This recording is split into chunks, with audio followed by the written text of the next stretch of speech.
أعوذ بالله من الشيطان الرجيم بسم الله الرحمن الرحيم السلام عليكم ورحمة الله وبركاته. إن الحمد لله نحمده ونستعينه ونؤمن به ونتوكل عليه ونعوذ بالله من شرور أنفسنا ومن سيئات أعمالنا. من يهده الله فلا مضل له ومن يضلل فلا هادي له. أشهد أن لا إله إلا الله وحده لا شريك له وأشهد أن محمدا عبده ورسوله أرسله بالهدى ودين الحق ليظهره على الدين كله ولو كره المشركون. اللهم صل على محمد وعلى آل محمد كما صليت على إبراهيم وعلى آل إبراهيم إنك حميد مجيد.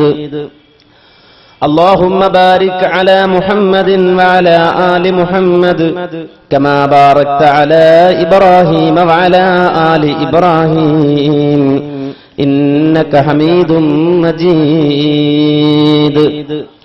أما بعد فإن خير الكلام كلام الله وخير السنن سنن محمد صلى الله عليه وسلم وشر الأمور محدثاتها وكل محدثة بدعة وكل بدعة ضلالة.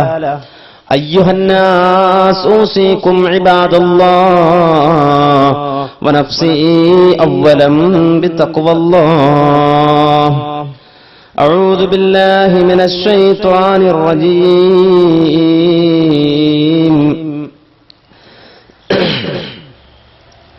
اهدنا الصراط المستقيم صراط الذين أنعمت عليهم غير المغضوب عليهم ولا الضالين.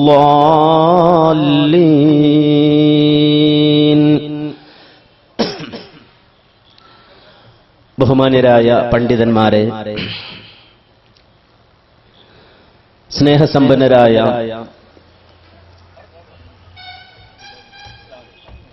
നേതാക്കളെ, ശ്രോതാക്കളെ, സഹോദരങ്ങളെ, സഹോദരികളെ, അല്ലാഹു സുബ്ഹാനഹു വ തആല നമ്മുടെ ഈ സംഗമത്തെ അവന്റെ അടുക്കൽ പ്രതിഫലാർഹമായ സംഗമമായി സ്വീകരിക്കുമാറാകട്ടെ. മഹത്തായ ഈ വിജ്ഞാന സദസ്സിൽ ഒത്തൊരുമിച്ചതുപോലെ അല്ലാഹു സുബ്ഹാനഹു വ തആല അവന്റെ നല്ലവരായ അടിമകൾക്കായി ഒരുക്കിയിട്ടുള്ള അനുഗ്രഹ സമ്പൂർണമായ ജന്നാത്തുൽ ഫിർദൗസിൽ നാം ഇവരെയും ഉൾപ്പെടുത്തി അനുഗ്രഹിക്കുമാറാകട്ടെ. കേരള സമൂഹത്തിൽ നവോത്ഥാന രംഗത്ത് സജീവമായി ഇടപെട്ട ആദർശ പ്രസ്ഥാനമായ മുജാഹിദ് പ്രസ്ഥാനത്തിന്റെ 8ാം സംസ്ഥാന സമ്മേളനം വരുന്ന ഡിസംബറിൽ കോഴിക്കോട് സംഘടിപ്പിക്കപ്പെടുന്നതിന്റെ പ്രചരണ ഭാഗമായി നാടൊട്ടുക്കും നടന്നുവരുന്ന പരിപാടികളുടെ ഭാഗമായി സംഘടിപ്പിക്കപ്പെട്ട മഹത്തായ ഒരു പരിപാടിയിലാണ് നാം ഓരോരുത്തരും സംഗമിച്ചിട്ടുള്ളത്. ഈ പ്രസ്ഥാനം എന്നും മുന്നോട്ട് വെച്ച മഹത്തായ ആദർശം ലാ ഇലാഹ ഇല്ലല്ലാഹ് എന്ന ആദർശമാണ്. ആ ആദർശത്തിനെതിരെ കയ്യോങ്ങിയ മുഴുവൻ ആളുകളോടും സന്ധിയില്ലാ സമരം പ്രഖ്യാപിച്ച മഹത്തായ പ്രസ്ഥാനമാണ് മുജാഹിദ് പ്രസ്ഥാനം. ഏത് കാലഘട്ടത്തിലും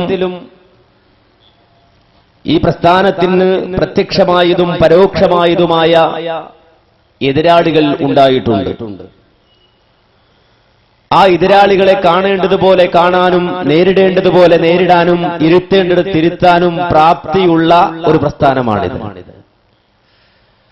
ബുദ്ധിജീവി ചമഞ്ഞ് ഈ പ്രസ്ഥാനത്തെയും ആദർശത്തെയും തകർക്കാൻ രംഗത്ത് വന്നവരുണ്ടായിട്ടുണ്ട്. അറിവാളൻ ചമഞ്ഞും ഈ ആദർശ പ്രസ്ഥാനത്തെ തകർക്കാനും ഇതിന്റെ ആദർശത്തെ ചോദ്യം ചെയ്യാനും ഒരുപാട് ആളുകൾ രംഗത്ത് വന്നിട്ടുണ്ട്. ഞാൻ ലോകപരിജ്ഞാനമുള്ള ആളാണ് എന്ന് വാദിച്ചുകൊണ്ടും ഈ ആദർശത്തെയും ഈ പ്രസ്ഥാനത്തെയും നശിപ്പിക്കാൻ ഇതിനകത്തു നിന്നു തന്നെ പലപ്പോഴും പലരും രംഗത്ത് വന്നിട്ടുണ്ട്. ഇത്തരം ആളുകളെ മുഴുവനും കാണേണ്ടതുപോലെ കാണുകയും ഇരുത്തേണ്ടിടത്ത് ഇരുത്തുകയും നേരിടുകയും ചെയ്ത പാരമ്പര്യമാണ് മുജാഹിദ് പ്രസ്ഥാനത്തിന് എന്നും ഉള്ളത്. അതുകൊണ്ട് ചില ആളുകൾ പറയാറുണ്ട്, ഇപ്പോൾ വലിയ പ്രതിസന്ധിയിലാണ് മുജാഹിദ് പ്രസ്ഥാനം. മുജാഹിദ് പ്രസ്ഥാനത്തിന്റെ ഉള്ളിൽ ഒരു പ്രതിസന്ധിയുമില്ല. മുജാഹിദുകളെ സംബന്ധിച്ചിടത്തോളം ആ പ്രസ്ഥാനം തീയിൽ കുരുത്ത പ്രസ്ഥാനമാണ്. ഒരിക്കലും അത് വെയിലത്ത് വാടില്ല. അങ്ങനെ ഒരു പാരമ്പര്യവും മുജാഹിദുകൾക്കില്ല. അതുകൊണ്ട് തന്നെ ഏതു കാലഘട്ടത്തിലും ആദർശത്തിനു വേണ്ടിയും സമൂഹത്തിന്റെ മാറ്റത്തിനു വേണ്ടിയും അതുവഴി അള്ളാഹുവിന്റെ അടുക്കൽ നേടിയെടുക്കേണ്ട പ്രതിഫലത്തിനു വേണ്ടിയും കഠിനാധ്വാനം ചെയ്ത പാരമ്പര്യമുള്ള മുജാഹിദുകളെ സംബന്ധിച്ചിടത്തോളം ആ മുജാഹിദുകൾ ഈ സമൂഹത്തിന്റെ മുന്നിൽ നിലനിന്നതും ആ മുജാഹിദ് പ്രസ്ഥാനത്തിന് അന്തസ്സുണ്ടായതും ആ മുജാഹിദ് പ്രസ്ഥാനം എല്ലാവിധ എതിർപ്പുകളെ അതിജയിച്ചുകൊണ്ട് രംഗത്ത് വന്നതും ഇന്ന് അല്ലാഹുവിന്റെ അനുഗ്രഹത്താൽ കേരളത്തിന്റെ മണ്ണിൽ വിജയക്കൊടി പ്രകടിപ്പിച്ചുകൊണ്ട് വിജയക്കൊടി നാട്ടിക്കൊണ്ട് നിലനിൽക്കുന്നതും ഈ പ്രസ്ഥാനം സമൂഹത്തിന്റെ മുന്നിൽ തൗഹീദിന്റെ ആശയം വളച്ചുകെട്ടില്ലാതെ നേർക്കുനേരെ പറഞ്ഞു എന്നതുകൊണ്ട് മാത്രമാണ്. അല്ലാഹുവിന്റെ റസൂലിന്റെ സുന്നത്ത് ഈ സമൂഹത്തിന് പഠിപ്പിച്ചു കൊടുത്തു എന്നതുകൊണ്ട് മാത്രമാണ്. അതുകൊണ്ട് തന്നെ ഈ പ്രസ്ഥാനത്തിന്റെ ആദർശം അല്ലാഹുവിന്റെ അമ്പിയാക്കൾ ലോകത്ത് പഠിപ്പിച്ച തൗഹീദാണ്. ലാ ഇലാഹ ഇല്ലല്ലാഹ് എന്ന ഏറ്റവും ശക്തമായ ഉന്നതമായ ആദർശം, ആ ആദർശം ഈ സമൂഹത്തിന് എത്തിച്ചു കൊടുക്കുക എന്ന മൗലികമായ ഉത്തരവാദിത്വം നിറവേറ്റിക്കൊണ്ടാണ് ഈ പ്രസ്ഥാനം ഇവിടെ നിലനിന്നുകൊണ്ടിരിക്കുന്നത്. മന്യ സഹോദരങ്ങൾ മനസ്സിലാക്കേണ്ടതുണ്ട്, ഈ ലോകത്ത് അല്ലാഹു സുബ്ഹാനഹു വ തആല അവന്റെ നബിമാരെ നിയോഗിച്ചുകൊണ്ട് പറഞ്ഞു പഠിപ്പിച്ച ആദർശമാണ് തൗഹീദ്.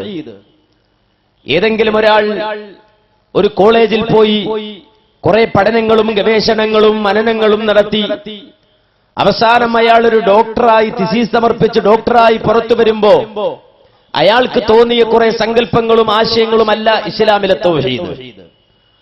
അതല്ലെങ്കിൽ ഏതെങ്കിലും ഒരു സംസ്കാരം ഏതെങ്കിലും ഒരു നദീതടത്തിൽ രൂപപ്പെട്ടു വരികയും ആ സംസ്കാരം പിന്നീട് ഒരു ആദർശമായി മാറുകയും ആ ആദർശത്തെ ഒരു വിഭാഗം ആളുകൾ ഏറ്റെടുക്കുകയും അങ്ങനെ ഒരു മതമായി അത് നിലനിന്നു പോരുകയും ചെയ്ത രൂപത്തിൽ ഈ സമൂഹത്തിന് നൽകപ്പെട്ട ആദർശമല്ല യഥാർത്ഥത്തിൽ തൗഹീദ്.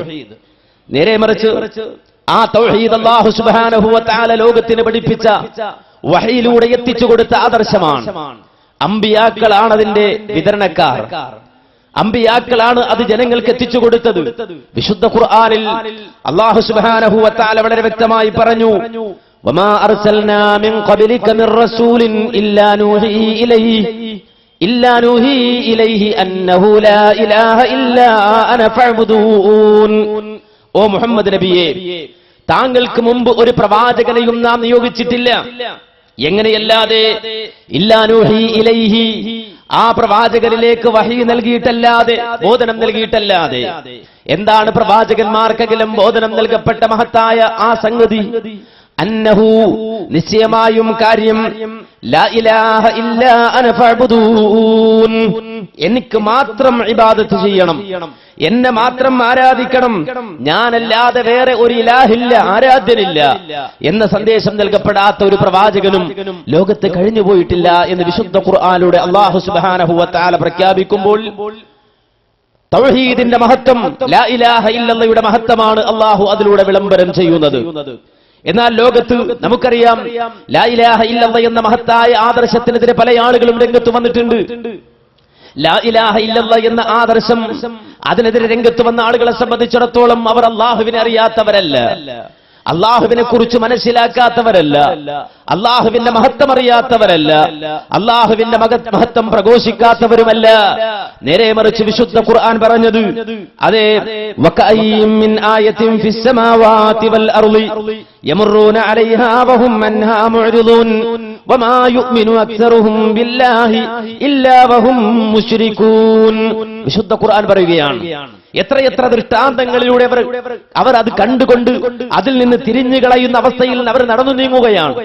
എത്രയെത്ര അല്ലാഹുവിന്റെ ആയത്തുകളാണ് അവർ കാണുന്നത്, എത്രയെത്ര ദൃഷ്ടാന്തങ്ങളാണ് അവർ കണ്ടുകൊണ്ടിരിക്കുന്നത്. പക്ഷേ അത് കാണാത്തതുപോലെ അതിൽ നിന്ന് തിരിഞ്ഞവർ നടക്കുകയാണല്ലോ എന്ന് പറഞ്ഞിട്ട് അല്ലാഹു പറയുന്നു, വമാ യുഅ്മിനു അക്സറുഹും ബില്ലാഹി ഇല്ലാ വഹും മുശ്രികൂൻ.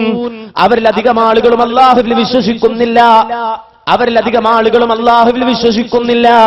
ഇല്ലാ വഹും മുശ്രികൂൻ, അല്ലാഹുവിൽ ശിർക്ക് വെച്ചുകൊണ്ടല്ലാതെ, അല്ലാഹുവിന് കൂറുകാരെ വെച്ചുകൊണ്ടല്ലാതെ അവർ അല്ലാഹുവിൽ വിശ്വസിക്കാത്തവരാണ് എന്നല്ല പറയുന്നത്. നേരെ മറിച്ച് അവരിലധികം ആളുകളും അല്ലാഹുവിൽ വിശ്വസിക്കുന്നവരാണ്.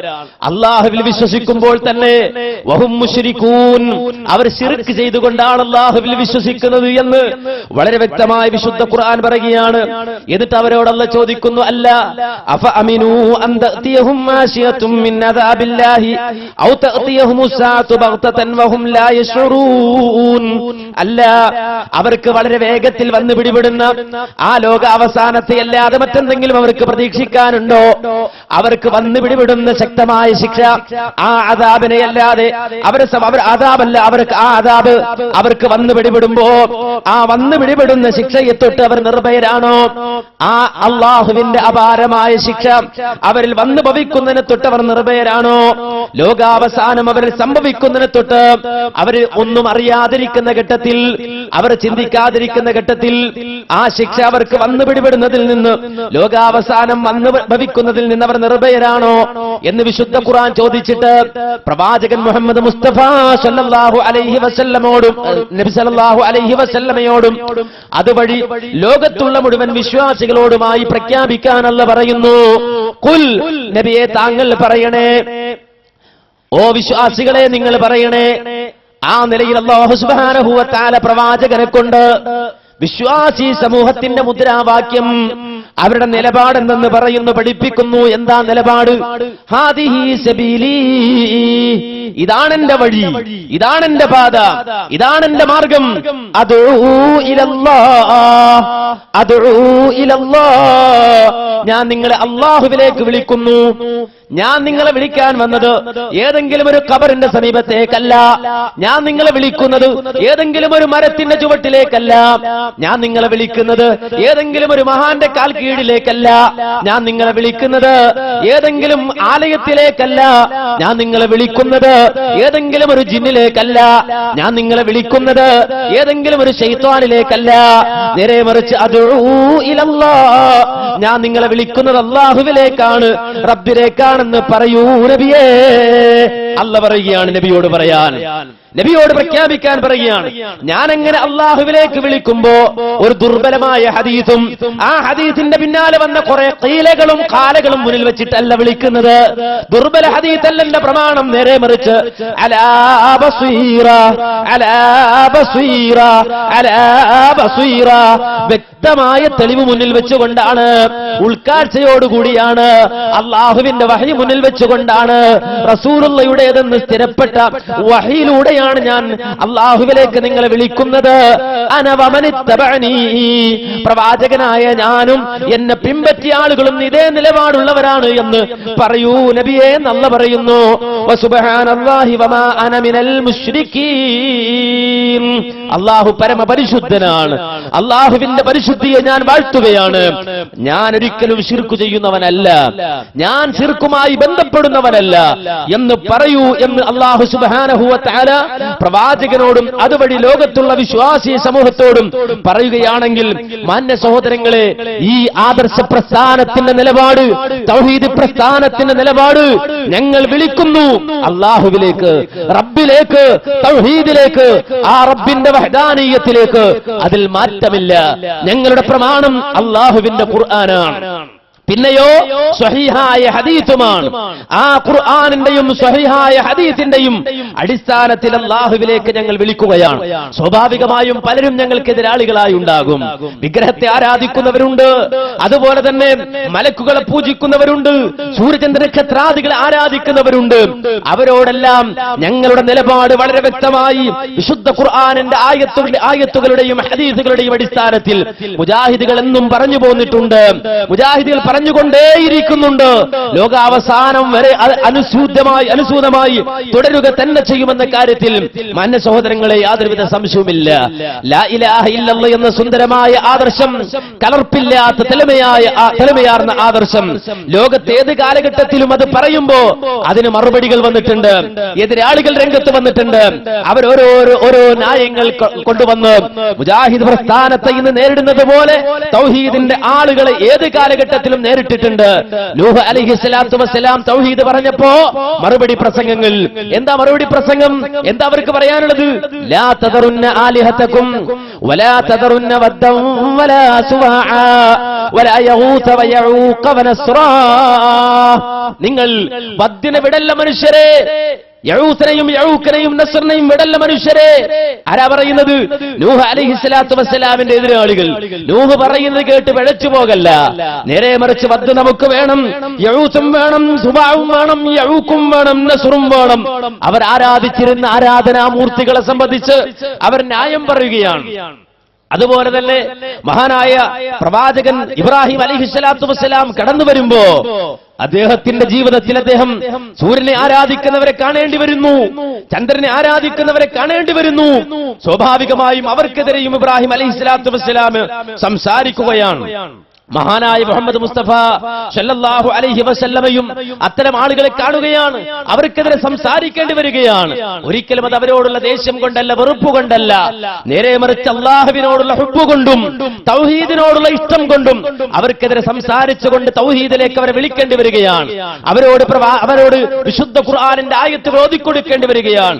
വമിൻ ആയാതിഹിൽ ലൈലു വന്നഹാറു വശംസു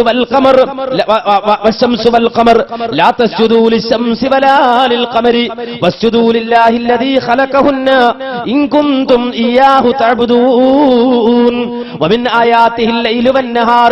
രാവും പകലും അല്ലാഹുവിന്റെ ദൃഷ്ടാന്തങ്ങളിൽ പെട്ടതാണ്. വശംസു വൽ ഖമർ, സൂര്യനും ചന്ദ്രനും അല്ലാഹുവിന്റെ അപാരമായ ദൃഷ്ടാന്തങ്ങളിൽ പെട്ടതാണ്. അതുകൊണ്ട് ലാ തസ്ജുദൂ ലിശംസി വലാ ലിൽ ഖമർ, ഒരിക്കലും നിങ്ങൾ സൂര്യനെ ആരാധിക്കല്ല, ചന്ദ്രനെ നിങ്ങൾ സുജൂദ് ചെയ്യല്ല. നേരെ മറിച്ച് വസ്ജുദൂ ലില്ലാഹി الذي خلقهن إن كنتم إياه تعبدون, നിങ്ങൾ അല്ലാഹുവിനെ മാത്രം ആരാധിക്കുന്നവരാണെങ്കിൽ അതെ ഈ സൂര്യനെ സൃഷ്ടിച്ച അല്ലാഹുവിനെ മാത്രം നിങ്ങൾ സുജൂദ് ചെയ്യണേ, ചന്ദ്രനെ സൃഷ്ടിച്ച അല്ലാഹുവിനെ മാത്രം നിങ്ങൾ സുജൂദ് ചെയ്യണേ എന്ന് അവരോട് പറയേണ്ടി വരികയാണ് സ്വാഭാവികമായി. ഇതുപോലെ റസൂലുള്ളാഹി സ്വല്ലല്ലാഹു അലൈഹി വസല്ലമ മക്കയുടെ മണ്ണിലേക്ക് കടന്നു വരുമ്പോ അവിടെ ചില ആളുകൾ സൂര്യനെയാണ് ആരാധിച്ചതെങ്കിൽ, നക്ഷത്രങ്ങളെയാണ് പൂജിച്ചതെങ്കിൽ, വേറെ ചില ആളുകൾ ജിന്നുകളോട് അവരാധി പറയുകയാണ്. അവർക്ക് വേറെ ആരെയും കിട്ടിയില്ല, കുറെ ജിന്നുകളെയാ കിട്ടിയത്. ആ ജിന്നുകളോട് അവർ തേടിയപ്പോ അല്ലാഹു സുബ്ഹാനഹു വ തആല അവരെ വിളിച്ചുകൊണ്ട് പറയുന്നു, എന്ത് വിഡ്ഢിത്തം! അതുകൊണ്ട് ആ ഖുർആൻ എതിർത്തത്. നേരെ മറിച്ച് മുസ്ലിം ജിന്നായിരുന്നെങ്കിൽ ഖുർആൻ എതിർക്കുമായിരുന്നില്ല എന്നായിരിക്കും ചില ആളുകൾ പറയുക. എന്നാൽ അടുത്ത വാചകം കേട്ടോ, അല്ലാഹു പറയുന്നു, ഉലൈകല്ലദീന യദ്ഊന യബ്തഗൂന ഇലാ റബ്ബിഹിമുൽ വസീലത അയ്യുഹും അഖറബു വയർജൂന റഹ്മതഹു വയഖാഫൂന അദാബഹ ഇന്ന അദാബ റബ്ബിക കാന മഹ്ദൂറാ. വളരെ വ്യക്തമായി വിശുദ്ധ ഖുർആൻ പറയാണ്, നിങ്ങൾ തേടിക്കൊണ്ടിരിക്കുന്ന ആളുകളുണ്ടല്ലോ, ആരെയാണ് ഇവർ തേടിയത്? ആരോടാണ് അവർ തേടിയത്? ജിന്നുകളോടാണ് അവർ തേടിയത്. അങ്ങനെ നിങ്ങൾ തേടിക്കൊണ്ടിരിക്കുന്ന ആളുകളെ സംബന്ധിച്ചിടത്തോളം അവർ അള്ളാഹുവിനോട് മാത്രം പ്രാർത്ഥിക്കുന്നവരാണെന്ന് മാത്രമല്ല, അള്ളാഹുവിലേക്ക് അടുക്കാനുള്ള മാർഗങ്ങൾ അന്വേഷിച്ചുകൊണ്ട്, റബ്ബിലേക്ക് അടുക്കാനുള്ള മാർഗങ്ങൾ തേടിക്കൊണ്ട് അള്ളാഹുവിലേക്ക് സൽക്കർമ്മങ്ങൾ വഴി അടുക്കുവാൻ ആഗ്രഹിക്കുന്നവരാണ് ആര്? അയ്യുഹും അഖറബ്, അവരിൽ നിന്ന് അള്ളാഹുവിലേക്ക് ഏറ്റവും മുഖറബുകളായ, റബ്ബിലേക്ക് ഏറ്റവും അടുത്ത ആളുകൾ തന്നെ അള്ളാഹുവിലേക്ക് വീണ്ടും അടുക്കാനുള്ള മാർഗം അന്വേഷിച്ചു കൊണ്ടിരിക്കുകയാണെന്ന് മാത്രമല്ല, വയർജൂന റഹ്മതഹു വയഖാഫൂന അദാബഹു, അള്ളാഹിന്റെ ശിക്ഷയെ പേടിക്കുന്നവരാണവർ, അള്ളാഹുവിന്റെ കാരുണ്യത്തെ കൊതിക്കുന്നവരുമാണവർ. ഇന്ന അദാബ റബ്ബിക കാന മഹ്ദൂറാ, നിന്റെ റബ്ബിന്റെ ശിക്ഷയെ പേടിക്കേണ്ടതാണ്, സൂക്ഷിച്ചിരിക്കേണ്ടതാണെന്ന് വിശുദ്ധ ഖുർആൻ പറയുമ്പോ ഈ ആയത്തിനെ വ്യാഖ്യാനിച്ചുകൊണ്ട് ഇമാം മുസ്ലിം തന്റെ സ്വഹീഹിൽ പറയുന്നത് കാണാം. മഹാനായ അബ്ദുല്ലാഹി ഇബ്നു മസ്ഊദ് റളിയല്ലാഹു അൻഹു പറയുകയാണ്, നസലത് ഫീ നഫരിൻ മിനൽ അറബ്, ഈ ആയത്ത് അവതരിച്ചത് അതെ അറബികളിൽപ്പെട്ട ഒരു സംഘം ആളുകളുടെ കാര്യത്തിലാണ്. കാനൂ യഅ്ബുദൂന നഫറൻ മിനൽ ജിന്നി, അവർ ജിന്നുകളോട് തേടുന്നവരായിരുന്നു, ജിന്നിനെ ആരാധിക്കുന്നവരായിരുന്നു. പക്ഷേ ഫാസിലമൽ ജിന്നിയൂൻ, ആ ജിന്നുകൾ മുസ്ലിങ്ങളായി. ഇവർ തേടിക്കൊണ്ടിരുന്ന ജിന്നുകള്, ഇവർ ആവശ്യങ്ങൾ പറഞ്ഞുകൊണ്ടിരുന്ന ജിന്നുകള്, അവര് മുസ്ലിങ്ങളായി. അപ്പൊ അല്ലാഹ് എന്താ പറഞ്ഞത്? നിങ്ങൾ രക്ഷപ്പെട്ടു മനുഷ്യരെ, ഇത്രയും കാലം നിങ്ങൾ കാഫിർ ജിന്നിനെ വിളിച്ചത് അതുകൊണ്ട് ശിർക്കായിരുന്നു, ഇപ്പൊ അവര് മുസ്ലിം ആയതുകൊണ്ട് നിങ്ങൾ രക്ഷപ്പെട്ടു എന്നാണ് അല്ലാഹ് പറയുന്നത്. ഒരിക്കലും നല്ല, നേരെ മറിച്ച് ആ മുസ്ലിമായ ജിന്നിനെ നിങ്ങൾ വിളിച്ചാലും രക്ഷയില്ല, അങ്ങനെ തേടാൻ പാടില്ല. വളരെ വ്യക്തമായി ഖുർആൻ പറയാണ്, ജിന്ന് തന്നെ മുസ്ലിമായി പോയിട്ടും മനുഷ്യരെ, വിഡ്ഢികളെ, ആ ജിന്നിന്റെ പിന്നാലെ, ജിന്നിനോട് നിങ്ങളുടെ ആവലാദികളും വേവലാദികളും പറഞ്ഞു പോകുന്നതിൽ വല്ല അർത്ഥവുമുണ്ടോ? ആ ജിന്നുകൾ മുസ്ലിമായിട്ടും മനുഷ്യരെ നിങ്ങൾ വൽഇൻസുല്ലദീന കാനൂ യഅ്ബുദൂനഹും ലാ യശ്ഉറൂൻ, ജിന്ന് മുസ്ലിമായ വിവരമറിയാതെ നിങ്ങൾ ഇപ്പോഴും അവരോട് തേടിക്കൊണ്ടിരിക്കുന്നുവല്ലോ, നിങ്ങളുടെ ആവലാദികളും വേവലാദികളും പറഞ്ഞുകൊണ്ടിരിക്കുന്നുവല്ലോ എന്ന് ഗണ്യതമായി വളരെ വ്യക്തമായി വിശുദ്ധ ഖുർആൻ പറയുമ്പോ, മാന്യ സഹോദരങ്ങളെ, അതിനെതിരായ ഒരു ശബ്ദം കേരളത്തിന്റെ മണ്ണിൽ ഉയർന്നു വന്നാൽ മുജാഹിദ് പ്രസ്ഥാനത്തെ സംബന്ധിച്ചിടത്തോളം ആ ശബ്ദത്തെ നേരിടാൻ മുജാഹിദുകൾ ഒറ്റക്കെട്ടായി രംഗത്തുണ്ടാകും. ഒരു സംശയം അക്കാര്യത്തിൽ വേണ്ട. അതാണ് ഇന്ന് കേരള ജനത കണ്ടുകൊണ്ടിരിക്കുന്നത്, കേരള ജനത മനസ്സിലാക്കിക്കൊണ്ടിരിക്കുന്നത്. ഖുർആൻ പഠിപ്പിച്ച ഈ അടിസ്ഥാന ആദർശത്തിനെതിരായി എത്ര വലിയ താടി നീട്ടിയവൻ രംഗത്ത് വന്നാലും, എത്ര വലിയ തഖ്വയിൽ പൊതിഞ്ഞ പ്രഭാഷണം നടത്തുന്നവൻ രംഗത്ത് വന്നാലും, ഈ ആദർശബോധമുള്ള തൗഹീദിനോട് അങ്ങേയറ്റത്തെ ആവേശവും അഭിനിവേശവുമുള്ള, വിശുദ്ധമായ ഖുർആനിന്റെ ആയത്തുകൾ കൊണ്ട് തൗഹീദ് പഠിച്ച ഈ ആദർശ രംഗത്തെ കുട്ടികൾ അവരെ നേരിടുക തന്നെ ചെയ്യുമെന്ന കാര്യത്തിൽ മാന്യ സഹോദരങ്ങളെ സംശയമില്ല. അവരെ കാണേണ്ടതുപോലെ കാണുകയും അവരെ ഇരുത്തേണ്ടതിരുത്തുകയും ചെയ്യാൻ പ്രാപ്തിയുള്ള ആദർശ പ്രസ്ഥാനമാണ് മുജാഹിദ് പ്രസ്ഥാനമെന്ന് മാന്യ സഹോദരങ്ങളെ തിരിച്ചറിയേണ്ടതുണ്ട്. അത് നമ്മൾ ബോധ്യപ്പെടുത്തുക തന്നെ ചെയ്യും. ഇത് പറയുമ്പോ ചില ആളുകൾ ചോദിക്കുകയാണ്, അല്ല മൗലവി, ആരാണെങ്ങനെയുള്ള വാദമുള്ളത്? ആർക്കാണെങ്ങനെയൊക്കെ വാദമുണ്ടാവുക? അതെ, ജിന്നിനോട് തേടിയാൽ ശിർക്കല്ല എന്ന് പറയുന്നവരാരാണ്?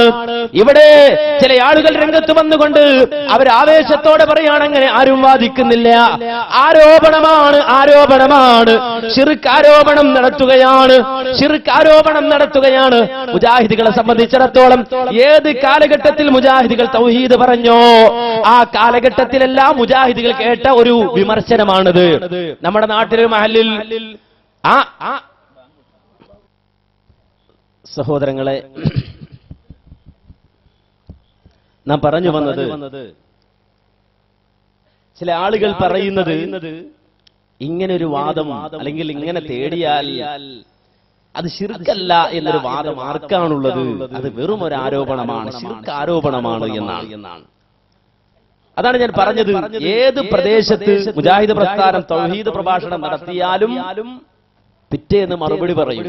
നമ്മുടെ നാട്ടിലെ പുരോഹിതന്മാർ ശിർക്ക് ആരോപണം. അടുത്ത വെള്ളിയാഴ്ച ഖുത്ബ കഴിഞ്ഞാൽ ഉസ്താദ് അവറുകൾ മൈക്കെടുത്ത് വെച്ച് നാട്ടുകാരോട് പറയതായിരിക്കും, നിങ്ങളുടെ ഉപ്പ മുശ്രിക്കാണെന്നാ പറഞ്ഞത്, നിങ്ങളുടെ വല്യാപ്പ മുശ്രിക്കാണ് എന്നാ മൗലവി പ്രസംഗിച്ചത്, അതുകൊണ്ട് ഈ മുജാഹിദുകളെ ഇനി ഇവിടെ അടുപ്പിക്കരുത് എന്ന സാധാരണ നാടൻ മുസ്ലിയാക്കന്മാർ നടത്തിക്കൊണ്ടിരിക്കുന്ന അതേ പരാമർശമാണ് ഇന്ന് ചില ആളുകൾ നടത്തിക്കൊണ്ടിരിക്കുന്നത്. ശിർക്ക് ആരോപണമാണ് എന്നാണ്. മാന്യ സഹോദരങ്ങളെ, ശിർക്ക് ആരോപണമാണോ? ഒരിക്കലുമല്ല. നേരെ മറിച്ച് ഇസ്ലാം ഒരിക്കലും അംഗീകരിക്കാത്ത നിലയിൽ ജിന്നുകളോട് ജീവിതത്തിലെ പ്രതിസന്ധി ഘട്ടങ്ങളിൽ സഹായം തേടിയാൽ ശിർക്കല്ല എന്ന് സ്റ്റേജ് കെട്ടി കേരളത്തിന്റെ മണ്ണിൽ പരസ്യമായി പ്രസംഗിച്ചു കൊണ്ടിരിക്കുമ്പോഴാണ് ഇവർ ഈ രൂപത്തിൽ ഇത് ആരോപണം മാത്രമാണ് എന്ന് പറയുന്നത്. വളരെ വ്യക്തമായി നിങ്ങളത് കേട്ടോളൂ ആ വാചകങ്ങൾ. പിന്നെ അഭൗതിക സൃഷ്ടികളല്ലേ, അഭൗതിക സൃഷ്ടികളോട് സഹായം ചോദിയ ശിർക്കല്ലേ എന്നാ നമ്മൾ പണ്ടേ പറഞ്ഞിട്ടുള്ളത്. ഈ അഭൗതികം, അദൃശ്യം, കാര്യകാരണ ബന്ധത്തിന് അതീതം, ഇതൊക്കെ ഒരേ അർത്ഥത്തിലാണ്. അതൊന്നും കണ്ണ് കാണാത്തതെന്നുള്ള അർത്ഥത്തിലല്ല. ഇപ്പോ ഇവിടെ ഉദാഹരണം പറഞ്ഞു, ഉമർ മൗലവിയുടെ തൗഹീദാണ് ഞങ്ങൾ സ്വീകരിച്ചിരിക്കുന്നത്. എന്താണ്? പുഴയിൽ വീഴുന്ന സന്ദർഭത്തിൽ കരക്കുള്ള ജോസഫേ എന്ന് വിളിച്ചാൽ അത് ശിർക്കല്ല. കാരണം ജോസഫ് വരുന്നതും നീന്തി വന്ന് രക്ഷപ്പെടുന്നതും നമ്മൾ കാണുന്ന മാർഗത്തിലാണ്. മൊയ്തീൻ ശൈഖേ എന്ന് വിളിച്ചാൽ ശിർക്കാണ്, കാരണം അത് കാണാത്ത മാർഗത്തിലാണ്. ഈ അദൃശ്യം എന്നതിന് കണ്ണ് കാണാത്താണ് അർത്ഥം അല്ല. അത് മാത്രമല്ല, അതിനർത്ഥം കാര്യകാരണ ബന്ധങ്ങൾക്ക് അതീതമായി സഹായിക്കുക എന്നാണ്. മനസ്സിലായില്ലേ? ജോസഫ് സഹായിക്കുന്നത് മനുഷ്യൻ അള്ളാഹു കൊടുത്തിട്ടുള്ള കഴിവിന്റെ അടിസ്ഥാനത്തിൽ. അതുകൊണ്ടാണ് ജോസഫിനോട് നമ്മൾ ചോദിക്കുന്നതും. മൊയ്തീൻ ശൈഖിനോട് ചോദിച്ചാൽ മൊയ്തീൻ ശൈഖ് മരിച്ച ആളാണ്, അയാൾക്ക് അങ്ങനെ കഴിവില്ല, ഇല്ലാത്ത കഴിവാ ചോദിക്കുന്നത്. അങ്ങനെ ചോദിക്കുമ്പോൾ നമ്മളെ മനസ്സിൽ അഭൗതിക വിശ്വാസം വരും, അഖ്സാ ഗായത്തിൽ ഖുദൂഉ വരും. കരക്ക് നിൽക്കുന്ന ജോസഫിനോട് ചോദിച്ചാൽ അഖ്സാ ഗായത്തിൽ ഖുദൂഉ വതദല്ലുൽ വരൂല. അവിടെ ഒരു ജിന്നുണ്ടെങ്കിൽ മനസ്സിലാവില്ല എന്നിപ്പോ നമ്മൾ എന്നെ പറഞ്ഞു. ഇനി ഒരാൾ അങ്ങനെ അവിടെ ഒരു ജിന്നു ഉണ്ടെങ്കിൽ എന്നെ കരക്കേറ്റ് രക്ഷിക്കട്ടെ എന്ന് വിചാരിച്ചാൽ അത് പാടില്ലാത്ത ഹറാമായ വിളിയാണത്, ശിർക്ക് പോകുന്ന വിളിയാണ്. പക്ഷെ വിളി കൊണ്ടാൽ ഇസ്ലാമിന്ന് പുറത്തു പോകൂല എന്ന് മാത്രമേ ഉള്ളൂ. വളരെ ഹറാമ് ചെയ്തു, വസീലയിൽ ശിർക്ക് ചെയ്തു എന്ന് മാത്രമേ ഉള്ളൂ. അതിന് കാരണം എന്താ? ഇവിടെ എന്റെ ഒച്ച കേൾക്കുന്ന ഇപ്പരിധിയിലുണ്ട് എന്നാണ് അയാളെ മനസ്സിലുള്ളത്. അപ്പോ മനസ്സിൽ അഖ്സാ ഗായത്തിൽ ഖുദൂഉ വതദല്ലുൽ വരുന്നില്ല. അവിടെ ഒരു ജിന്നുണ്ടെങ്കിൽ മനസ്സിലാവില്ല എന്നിപ്പോ നമ്മൾ എന്നെ പറഞ്ഞു. ഇനി ഒരാൾ അങ്ങനെ അവിടെ ഒരു ജിന്നു ഉണ്ടെങ്കിൽ എന്നെ കരക്കേറ്റ് രക്ഷിക്കട്ടെ എന്ന് വിചാരിച്ചാൽ അത് പാടില്ലാത്ത ഹറാമായ വിളിയാണത്, ശിർക്കിലേക്ക് പോകുന്ന വിളിയാണ്. പക്ഷെ ആ വിളി കൊണ്ടാൽ ഇസ്ലാമിന്ന് പുറത്തു പോകൂല എന്ന് മാത്രമേ ഉള്ളൂ. വളരെ ഹറാമ് ചെയ്തു, വസീലയിൽ ശിർക്ക് ചെയ്തു എന്ന് മാത്രമേ ഉള്ളൂ. അതിന് കാരണം എന്താ? ഇവിടെ എന്റെ ഒച്ച കേൾക്കുന്ന ഇപ്പരിധിയിലുണ്ട് എന്നാണ് അയാളെ മനസ്സിലുള്ളത്. അപ്പോ മനസ്സിൽ അഖ്സാ ഗായത്തിൽ ഖുദൂഉ വതദല്ലുൽ വരുന്നില്ല. കണ്ടോ? അതുകൊണ്ട് അതെന്തല്ല, ശിർക്കല്ല. എന്ത് ശിർക്കല്ല? ഒരാൾ പുഴയിൽ വീണുപോയ ഒരാള് അയാൾ വിളിക്കുകയാണ്. എന്താ വിളിക്കുന്നത്? എന്റെ ശബ്ദം കേൾക്കുന്ന ജിന്നേ എന്നെ സഹായിക്കണേ എന്ന് വിളിച്ചു തേടിയാൽ അതൊരിക്കലും ശിർക്കല്ല. പിന്നെ വേണമെങ്കിൽ എന്ത് പറയാം? ഹറാമാണെന്ന് പറയാം, വസീലത്തു ശിർക്കാണെന്ന് പറയാം. ഒരു ഔദാര്യ, അതൊരു ഔദാര്യാണ്. എന്ത് പറയാം? ഹറാമാണെന്ന് പറയാം, വസീലത്തു ശിർക്കാണെന്ന് പറയാം. പുഴയിൽ വീണ ഒരാൾ റേഞ്ചിലുള്ള ജിന്നിനെയാണ് വിളിച്ചതെങ്കിൽ ശിർക്കല്ല. Out of റേഞ്ചിലാണെങ്കിലോ ശിർക്കാണ്. ഇതാണ് വ്യത്യാസം. ഒരാൾ ജിന്നിനെ വിളിച്ചാൽ ഔട്ട് ഓഫ് റേഞ്ചിലുള്ള ജിന്നിനെയാണ് വിളിക്കുന്നതെങ്കിൽ ശിർക്ക്, റേഞ്ചിലുള്ള ജിന്നാണെങ്കിലോ ശിർക്കല്ല. ഇതാണ് അത്ര മുജാഹിദുകൾ കേരളത്തിൽ വാദം പറഞ്ഞിരുന്നത്. ഇവിടെ തലനിറച്ച ആളുകളുണ്ട്, ഉമർ മൗലവിയുടെ പ്രഭാഷണം കേട്ട് വളർന്ന ആളുകളുണ്ട്. അതുപോലെ തന്നെ മുജാഹിദ് പണ്ഡിതന്മാർ കേരളത്തിന്റെ മണ്ണിൽ ഖണ്ഡന പ്രസംഗം നടത്തിയത് കേട്ട് മുജാഹിദായവരുണ്ട്. ഇതാണോ കേരളത്തിൽ മുജാഹിദുകൾ പറഞ്ഞു പഠിപ്പിച്ചത്? റേഞ്ചിലുള്ള ജിന്നിനെ വിളിച്ചാൽ ശിർക്കല്ല, ഔട്ട് ഓഫ് റേഞ്ച് ആണെങ്കിൽ ശിർക്കാണ്. മാന്യ സഹോദരങ്ങളെ, എന്നിട്ട് എന്താ പറയുന്നത്? ഹറാമാണെന്ന് പറയാം, അത് വസീലത്തു ശിർക്കാണെന്നാ. ഞാൻ ചോദിക്കട്ടെ, ഒരാൾ മുങ്ങിപ്പൊങ്ങുമ്പോ എന്ത് ഹറാമായാക്കുള്ളത്? എന്ത് ഹറാമാ? അത് ഹറാമാണെന്ന ഹുക്കുമെങ്കിൽ ഒരാളെ സംബന്ധിച്ചിടത്തോളം ജീവൻ പോണ ഘട്ടത്തിൽ എന്താണ് അതിന്റെ വിധി പറയണം. എന്താ ഹറാമിന്റെ വിധി? ഖുർആൻ പറഞ്ഞെന്താ? ഇന്നമാ ഹറമ അലൈക്കുമുൽ മൈതത വദ്ദമ വലഹ്മൽ ഖിൻസീരി വമാ ഉഹില്ല ബിഹി ലിഗൈരില്ലാഹ് ഫമനിൽ തുറ ഗൈറ ബാഗിൻ വലാ ആദിൻ ഫലാ ഇസ്മ അലൈഹി ഇന്നല്ലാഹ ഗഫൂറുർ റഹീം. അല്ലാഹ് വിരോധിച്ചതാണ് ശവം തിന്നാൻ പാടില്ല. ശവം തിന്നാൻ പാടില്ല. അതുപോലെ തന്നെ പന്നിയിറച്ചി തിന്നാൻ പാടില്ല. അല്ലാത്തവർക്ക് വേണ്ടി അർപ്പിക്കപ്പെട്ടത് തിന്നാൻ പാടില്ല, ഹറാമാണ്. എന്ന ഒരുത്തന് ഒരു പ്രയാസഘട്ടത്തിൽ ജീവൻ പോകുന്ന ഘട്ടത്തിലാണ് പന്നിയിറച്ചി തിന്നാനുള്ളൂ. അപ്പൊ ഹറാമാണോ അയാൾക്ക്? ആണോ? അല്ല. ഫലാ ഇസ്മ അലൈഹി. അപ്പോൾ അയാൾക്ക് പ്രശ്നമില്ല എന്നാ ഖുർആൻ പറയുന്നത്. ആ പന്നിയിറച്ചി തിന്നത് കൊണ്ട് ഒരിക്കലും അയാൾക്ക് തെറ്റില്ല. കാര്യം ജീവൻ പോകാൻ പോണ ഘട്ടത്തിലാണ്. പുഴ വീടൊരാള്, അയാൾ നോക്കുന്നു, ആരെയും കാണുന്നില്ല. അയാൾ വിളിക്കുന്നു, റേഞ്ചിലുള്ള ജിന്നെ സഹായിക്കണേ.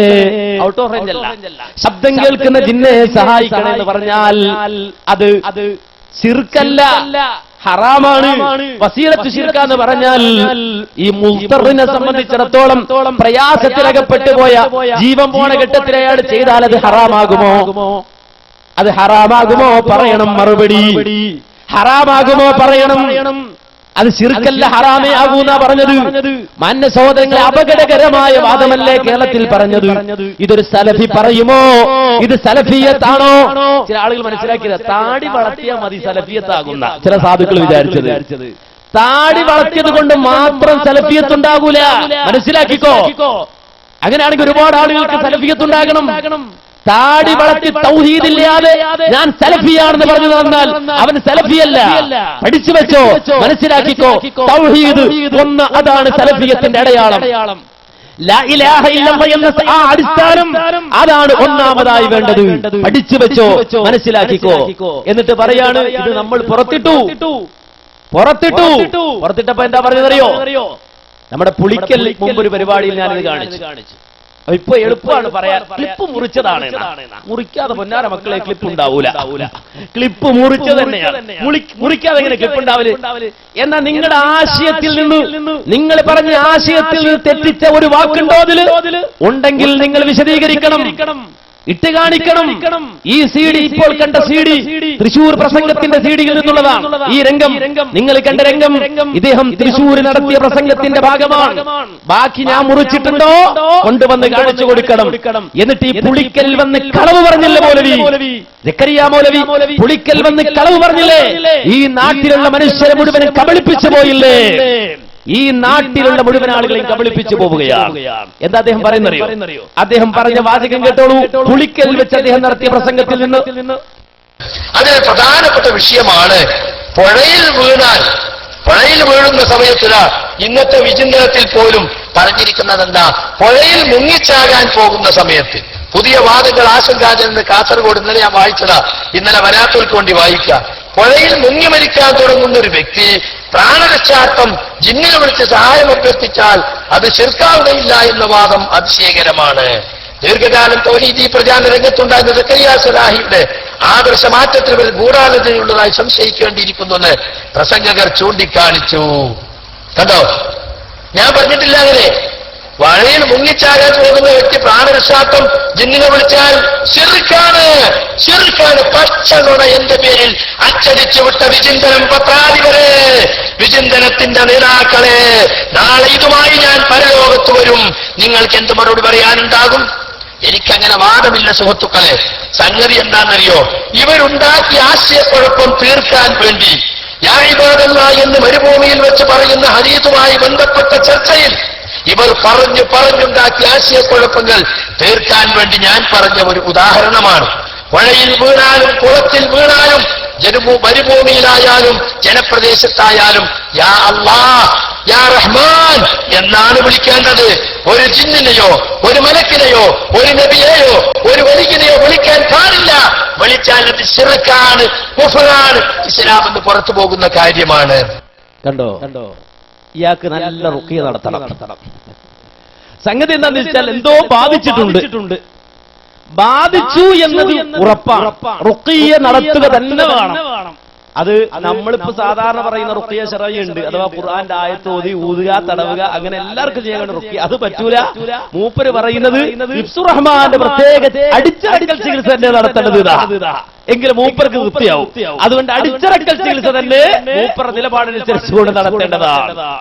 കാര്യം എന്താ? തൃശ്ശൂര് പ്രസംഗിച്ച മനുഷ്യൻ പുളിക്കൽ വന്ന് പറയാ, എന്ത് ഞാനത് പറഞ്ഞിട്ടില്ല, വിചിന്തനം എന്റെ പേരിൽ കളവ് പറഞ്ഞതാ. ഈ വിചിന്തനം പത്രാധിപർ നാളെ അള്ളാഹുവിന്റെ മുന്നിൽ വരുമ്പോ ഞാൻ വരും. എന്തുമായി വരും? ഈ വിചിന്തനം പത്രവുമായി പരലോകത്ത് വരുമ്പോ വിചിന്തനത്തിന്റെ പത്രാധിപർ എന്ത് മറുപടി പറയും? അള്ളാഹിനടുക്കല് എന്ത് തെളിവ് കൊണ്ടുവന്നു കൊടുക്കും എന്നാ മൂപ്പർ ചോദിക്കുന്നത്. ഒന്നാമത്തെ തെളിവെന്നറിയോ? തൃശ്ശൂർ നിങ്ങൾ നടത്തിയ പ്രസംഗത്തിന്റെ CD. ആ CD ആണ് ഒന്നാമത്തെ തെളിവ്. രണ്ടാമത്തെ തെളിവ് എന്താണെന്നറിയോ? പുളിക്കല CD നിങ്ങൾ ഇറക്കുകയാണെങ്കിൽ അത് പുളിക്കൽ CD നിങ്ങൾ ഇറക്കുകയാണെങ്കിൽ അത് ഈ പുളിക്കൽ വെച്ച് നടത്തിയ CD. കാര്യം എന്താ? ഇപ്പൊ ഇത്ര നേരം കേട്ടത് എന്താ?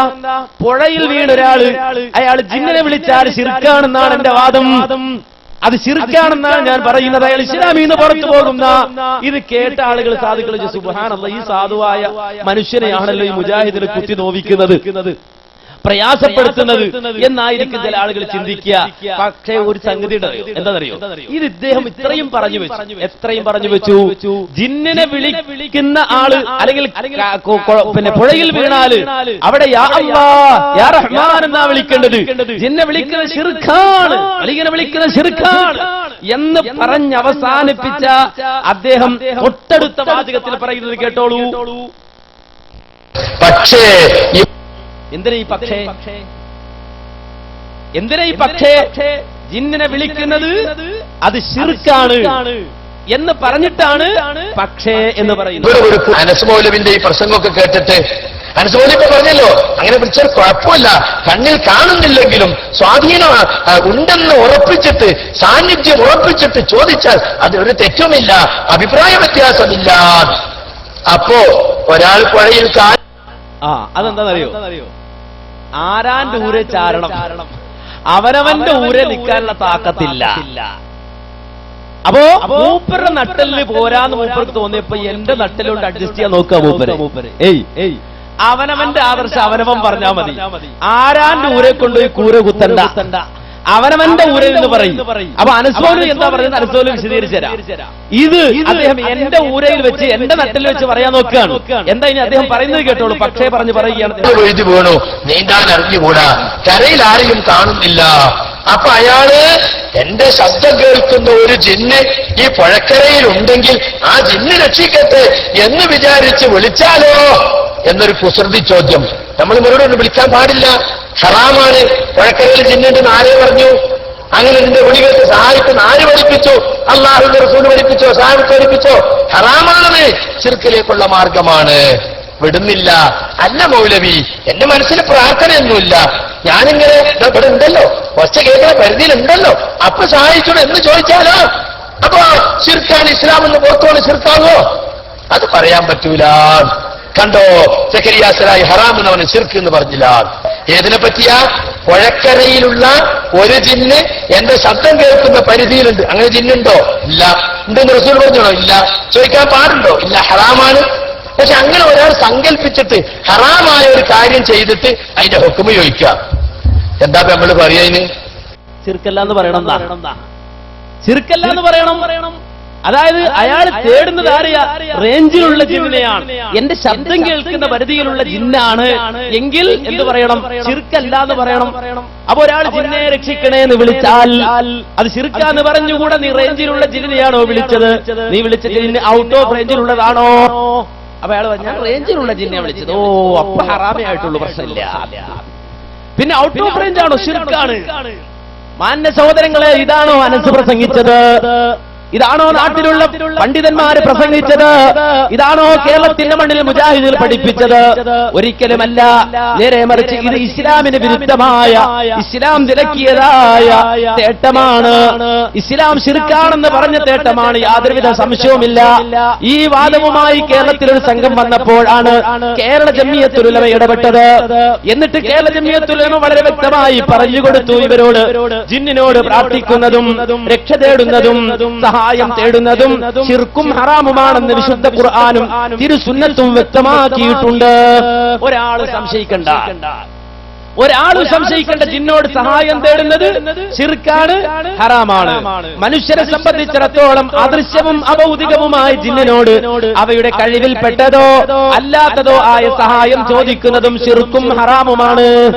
നമ്മെ സംബന്ധിച്ചിടത്തോളം ജിന്ന് നമുക്ക് നമുക്ക് അദൃശ്യമായ ഒരു ജീവിയാണ്, നമുക്ക് അഭൗതികമായ ഒരു ജീവിയാണ്. അതുകൊണ്ട് ജിന്നിന്റെ കഴിവിൽപ്പെട്ടതോ അല്ലാത്തതോ ആയ സഹായം ചോദിക്കുന്നത് ശിർക്കും ഹറാമുമാണ്. അതുകൊണ്ട് തന്നെ നബി സല്ലല്ലാഹു അലൈഹി വസല്ലമയോ സഹാബികളോ അവർക്ക് പല പ്രതിസന്ധികൾ ഉണ്ടായിട്ടും എല്ലാ കഴിവുകളും ഉപയോഗിക്കേണ്ട ഘട്ടങ്ങൾ ഉണ്ടായിരുന്നിട്ടും ജിന്നുകളോട് ഒരിക്കൽ പോലും സഹായം ചോദിച്ചിട്ടില്ല. ഇത് കേരള ജമിയത്തുൽ ഉലമ കറതീർത്ത് പറഞ്ഞുകൊടുക്കും. ഇത് ശിർക്കാണ് കൂട്ടരെ. ഒരിക്കലും നബി സല്ലല്ലാഹു അലൈഹി വസല്ലമയോ സഹാബത്തോ ഇത്തരമൊരു സഹായതേട്ടം നടത്തിയിട്ടില്ല. ഇത് വളരെ വ്യക്തമായി ജമിയത്തുൽ പറഞ്ഞപ്പോ ജമിയത്തുൽ ഉലമക്കായി ഇപ്പൊ തെറ്റുപറ്റിയത് നിങ്ങൾ മനസ്സിലാക്കണം. ചില ആളുകൾ സ്റ്റേജിൽ കയറി പ്രസംഗിക്കുകയാണ്. ജമിയത്തുൽ ഉലമക്ക ഇപ്പൊ തെറ്റുപറ്റിയത് എന്ത്? ഈ തേട്ടം ജിന്നിനോടുള്ള ഈ തേട്ടം ശിർക്കാണെന്ന് പറഞ്ഞ ജമിയത്തുൽ ഉലമക്ക് തെറ്റി, ജമിയത്തുൽ ഉലമയിലെ പണ്ഡിതന്മാർക്ക് തെറ്റി എന്ന് പറഞ്ഞിട്ട് 4 അക്ഷരം കൂട്ടി വായിക്കാൻ അറിയാതെ നാവ് കൊണ്ട് മാത്രം നടക്കുന്ന ചില ആളുകള് അവര് പറയുന്നത് കേൾക്കുമ്പോ സത്യത്തിൽ അവരെ കുറിച്ച് സഹതാപമല്ലാതെ വേറൊന്നുമില്ല. നിങ്ങൾ മനസ്സിലാക്കേണ്ടതുണ്ട്. ഇത് പറയേണ്ടി വന്നത് ഈ ഒരു അവസ്ഥയിലേക്ക് ഈ സമൂഹത്തിലെ ഒരു ചെറിയ ന്യൂനപക്ഷത്തെ ചില ആളുകൾ തിരിച്ചു കൊണ്ടുപോയത് കൊണ്ടാണ്, തിരിച്ചുവിട്ടുന്നത് കൊണ്ടാണ്. മാത്രമല്ല ഇത് കേരള ജമിയത്തുൽ ഉലമ പറയുമ്പോ ലോക വിവരമില്ലാതെ ഒന്നും പഠിക്കാതെ വെറുതെ പറയല്ല. നേരെ മറിച്ച് ലോകത്ത് കഴിഞ്ഞുപോയ ഭുവനപ്രസിദ്ധരായ ആളുകൾ, ആ ആളുകളെ ഭുവനപ്രസിദ്ധരായ പണ്ഡിതന്മാർ, ആ പണ്ഡിതന്മാര് പറഞ്ഞു എന്നതിനോടൊപ്പം തന്നെ ഇന്ന് ലോകത്തുള്ള സലഫികൾ അവർ മുഴുവനും അംഗീകരിക്കുന്ന സംഗതിയാണിത്. മുഴുവൻ സലഫികളും അംഗീകരിക്കുന്ന കാര്യമാണിത്. അവർ അഥവാ സലഫി ലോകം ഈ വിഷയത്തിൽ വളരെ വ്യക്തമായി പറഞ്ഞിട്ടുണ്ട്. എന്താ പറഞ്ഞത്?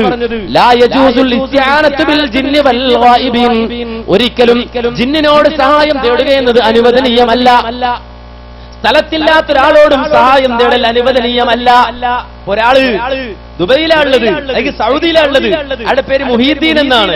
ഒരാൾ ഇവിടെ നിന്നിട്ട് വിളിക്കുന്നു, യാ മുഹീദ്ദീൻ അഗ്സ്നി. അയാളിപ്പോ ദുബൈയിലാണുള്ളത്.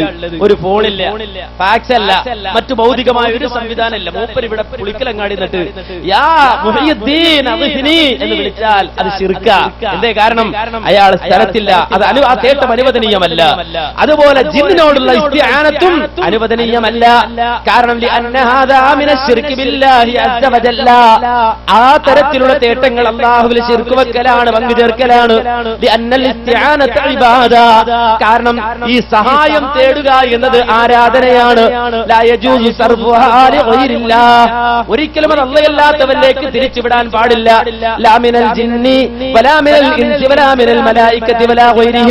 ജിന്നിനോടും പാടില്ല, അതുപോലെ തന്നെ മനുഷ്യരോടും പാടില്ല, മലക്കുകളോടും പാടില്ല, അതല്ലാത്ത ഒരാളോടും പാടില്ല. വളരെ വ്യക്തമായി പറയുകയാണ്. അപ്പൊ സഹായം തേടുക എന്നത് ഇബാദത്താണ് കൂട്ടരെ. അത് ഒരാളിലേക്കും തിരിക്കാൻ പാടില്ല. എന്നാൽ മറ്റുള്ളവരിലേക്ക് തിരിച്ചാൽ ആരാധനയാകാത്ത ഒരു സഹായതേട്ടമുണ്ട്. അത് ആരുടെ കാര്യത്തിൽ മാത്രം ബാധക? ഇല്ലാ മഅൽ ഖാദിരിൽ ഹയ്യിൽ ഹാദിരി മിനൽ ഇൻസി ഫീമാ യഖ്ദിറു അലൈഹി. ജീവിച്ചിരിപ്പുള്ള ഒരാളോട് അയാളുടെ കഴിവിൽപ്പെട്ട കാര്യങ്ങൾ അയാളുടെ സാന്നിധ്യത്തിൽ അല്ലെങ്കിൽ അയാൾ ഹാദിറുള്ളപ്പോ ആ മനുഷ്യനോട് ചോദിക്കാം. ഏതുപോലെ?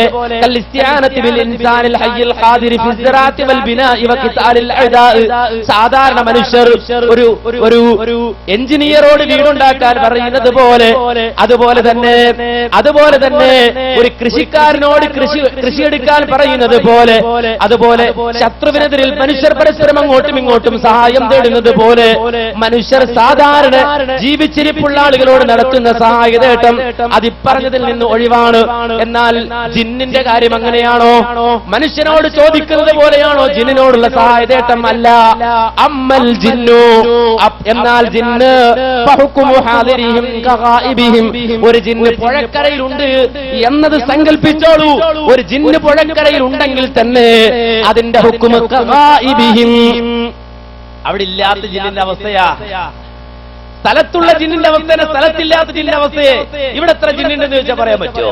ചില മനുഷ്യന്മാരുടെ കൂട്ടത്തിൽ ജിന്നുണ്ടെങ്കിൽ 10 ജിന്ന് 30 ജിന്ന് എന്നൊക്കെ പറയാന്നല്ലാതെ ഇവിടെ ഒറിജിനൽ ജിന്ന്, സാക്ഷാൽ ജിന്ന്, ആ ജിന്ന് എത്ര ഉണ്ടെന്ന് ചോദിച്ചാൽ പറയാൻ പറ്റുമോ? എത്ര ജിന്നുണ്ട് ഇവിടെ? പറയാൻ പറ്റില്ല. അപ്പൊ ജിന്ന് ഹാളിറുണ്ടെങ്കിൽ തന്നെ അത് ഗായിബിന്റെ ഹുക്മാ. ബാത്റൂമിൽ ഒരാൾ കയറിയിട്ട് പറയും ഇവിടെ ഇത്ര ജിന്നുണ്ടെന്ന് പറയാൻ പറ്റുമോ? എനിക്ക് ജിന്നില്ല എന്ന് പറയാൻ പറ്റുമോ? ഇല്ലല്ലോ. എന്താ എണ്ണം പറയാൻ പറ്റുമോ? ഇല്ല. അപ്പൊ ജിന്ന് ഉണ്ടെങ്കിൽ തന്നെ ഇല്ലാത്ത അവസ്ഥയാ. അപ്പോ ഒരു ഹാളിറായ ജിന്നിന്റെ അവസ്ഥ തന്നെ ഗായിബിന്റെ ഹുക്മാണ്, ഗായിബിന്റെ സ്ഥലത്തില്ലാത്തതിന്റെ ഹുക്മാണ്. അതുകൊണ്ട് ലാ തജൂസുൽ ഇസ്തിആനതു ബിഹിം ഫീ ശൈഇൻ മിനൽ അശ്യാ, ഒരു കാര്യത്തിലും ജിന്നിനോട് സഹായം തേടാൻ പാടില്ല. ഒരു കാര്യത്തിലും, അത് ഭൗതികമാകട്ടെ അഭൗതികമാകട്ടെ, കഴിവിൽപ്പെട്ടതാകട്ടെ കഴിവിൽപ്പെടാത്തതാകട്ടെ, ഒരു കാര്യത്തിലും ജിന്നിനോട് സഹായം തേടാൻ പാടില്ല. എന്തുകൊണ്ട്? ഖൗലില്ലാഹി അസ്സ വജല്ല, അല്ലാഹുവിന്റെ വാക്കുള്ളത് കൊണ്ട്, റബ്ബ് പറഞ്ഞതുകൊണ്ട്. ഇയ്യാക നഅ്ബുദു വ ഇയ്യാക നസ്തഈൻ, ഈ ആയത്ത് ഖുർആനിലുള്ളത് കൊണ്ട്. ഇയ്യാക നഅ്ബുദു വ ഇയ്യാക നസ്തഈൻ എന്ന ആയത്തുള്ളത് കൊണ്ട്. വ ഖൗലുൻ നബി സല്ലല്ലാഹു അലൈഹി വസല്ലമ വ ഇദസ്തഅൻത ഫസ്തഇൻ ബില്ലാഹ്, അല്ലാഹുവിന്റെ റസൂലിന്റെ വാക്കുമുണ്ട്. നീ സഹായം തേടുകയാണെങ്കിൽ അല്ലാഹുവിനോട് മാത്രം സഹായം തേടണമെന്ന ഹദീസുള്ളത് കൊണ്ടും ഒരിക്കലും ജിന്നിനോട് ഒരു കാര്യത്തിലും സഹായം തേടാൻ പാടില്ല. അങ്ങനെ സഹായം തേടിയാൽ അത് ശിർക്കാണ് എന്ന് വളരെ വ്യക്തമായി പണ്ഡിത ലോകം വിധി എഴുതുകയാണ്. കേരള ജമിയത്തുൽ ഉലമ അത് പ്രഖ്യാപിക്കുകയാണ്. അപ്പൊ മൂപ്പർ അതിന്റെ ഉള്ളിൽ നിന്നും തെളിവുണ്ടാക്കുകയാണ്. അതെന്താ? ജിന്നിനോടൊരു കാര്യത്തിലും സഹായം തേടരുത് എന്ന് പറഞ്ഞല്ലോ. ജിന്ന് ഹാദിറുണ്ടെങ്കിൽ തന്നെ ഗായിബാണെന്ന് പറഞ്ഞല്ലോ. അപ്പൊ മൂപ്പർ അതിൽ തെളിവിടിക്കുകയാണ്. അതെന്താ തെളിവ്?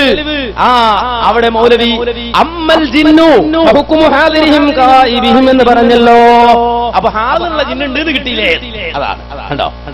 ഹാദിറുള്ള ജിന്നുണ്ട് എന്ന് കിട്ടിയില്ലേ? ഇതാണ് അദ്ദേഹത്തിന്റെ മറുചോദ്യം. മാന്യ സഹോദരങ്ങളെ വ്യക്തമായി ഒന്ന് കേട്ടോളൂ.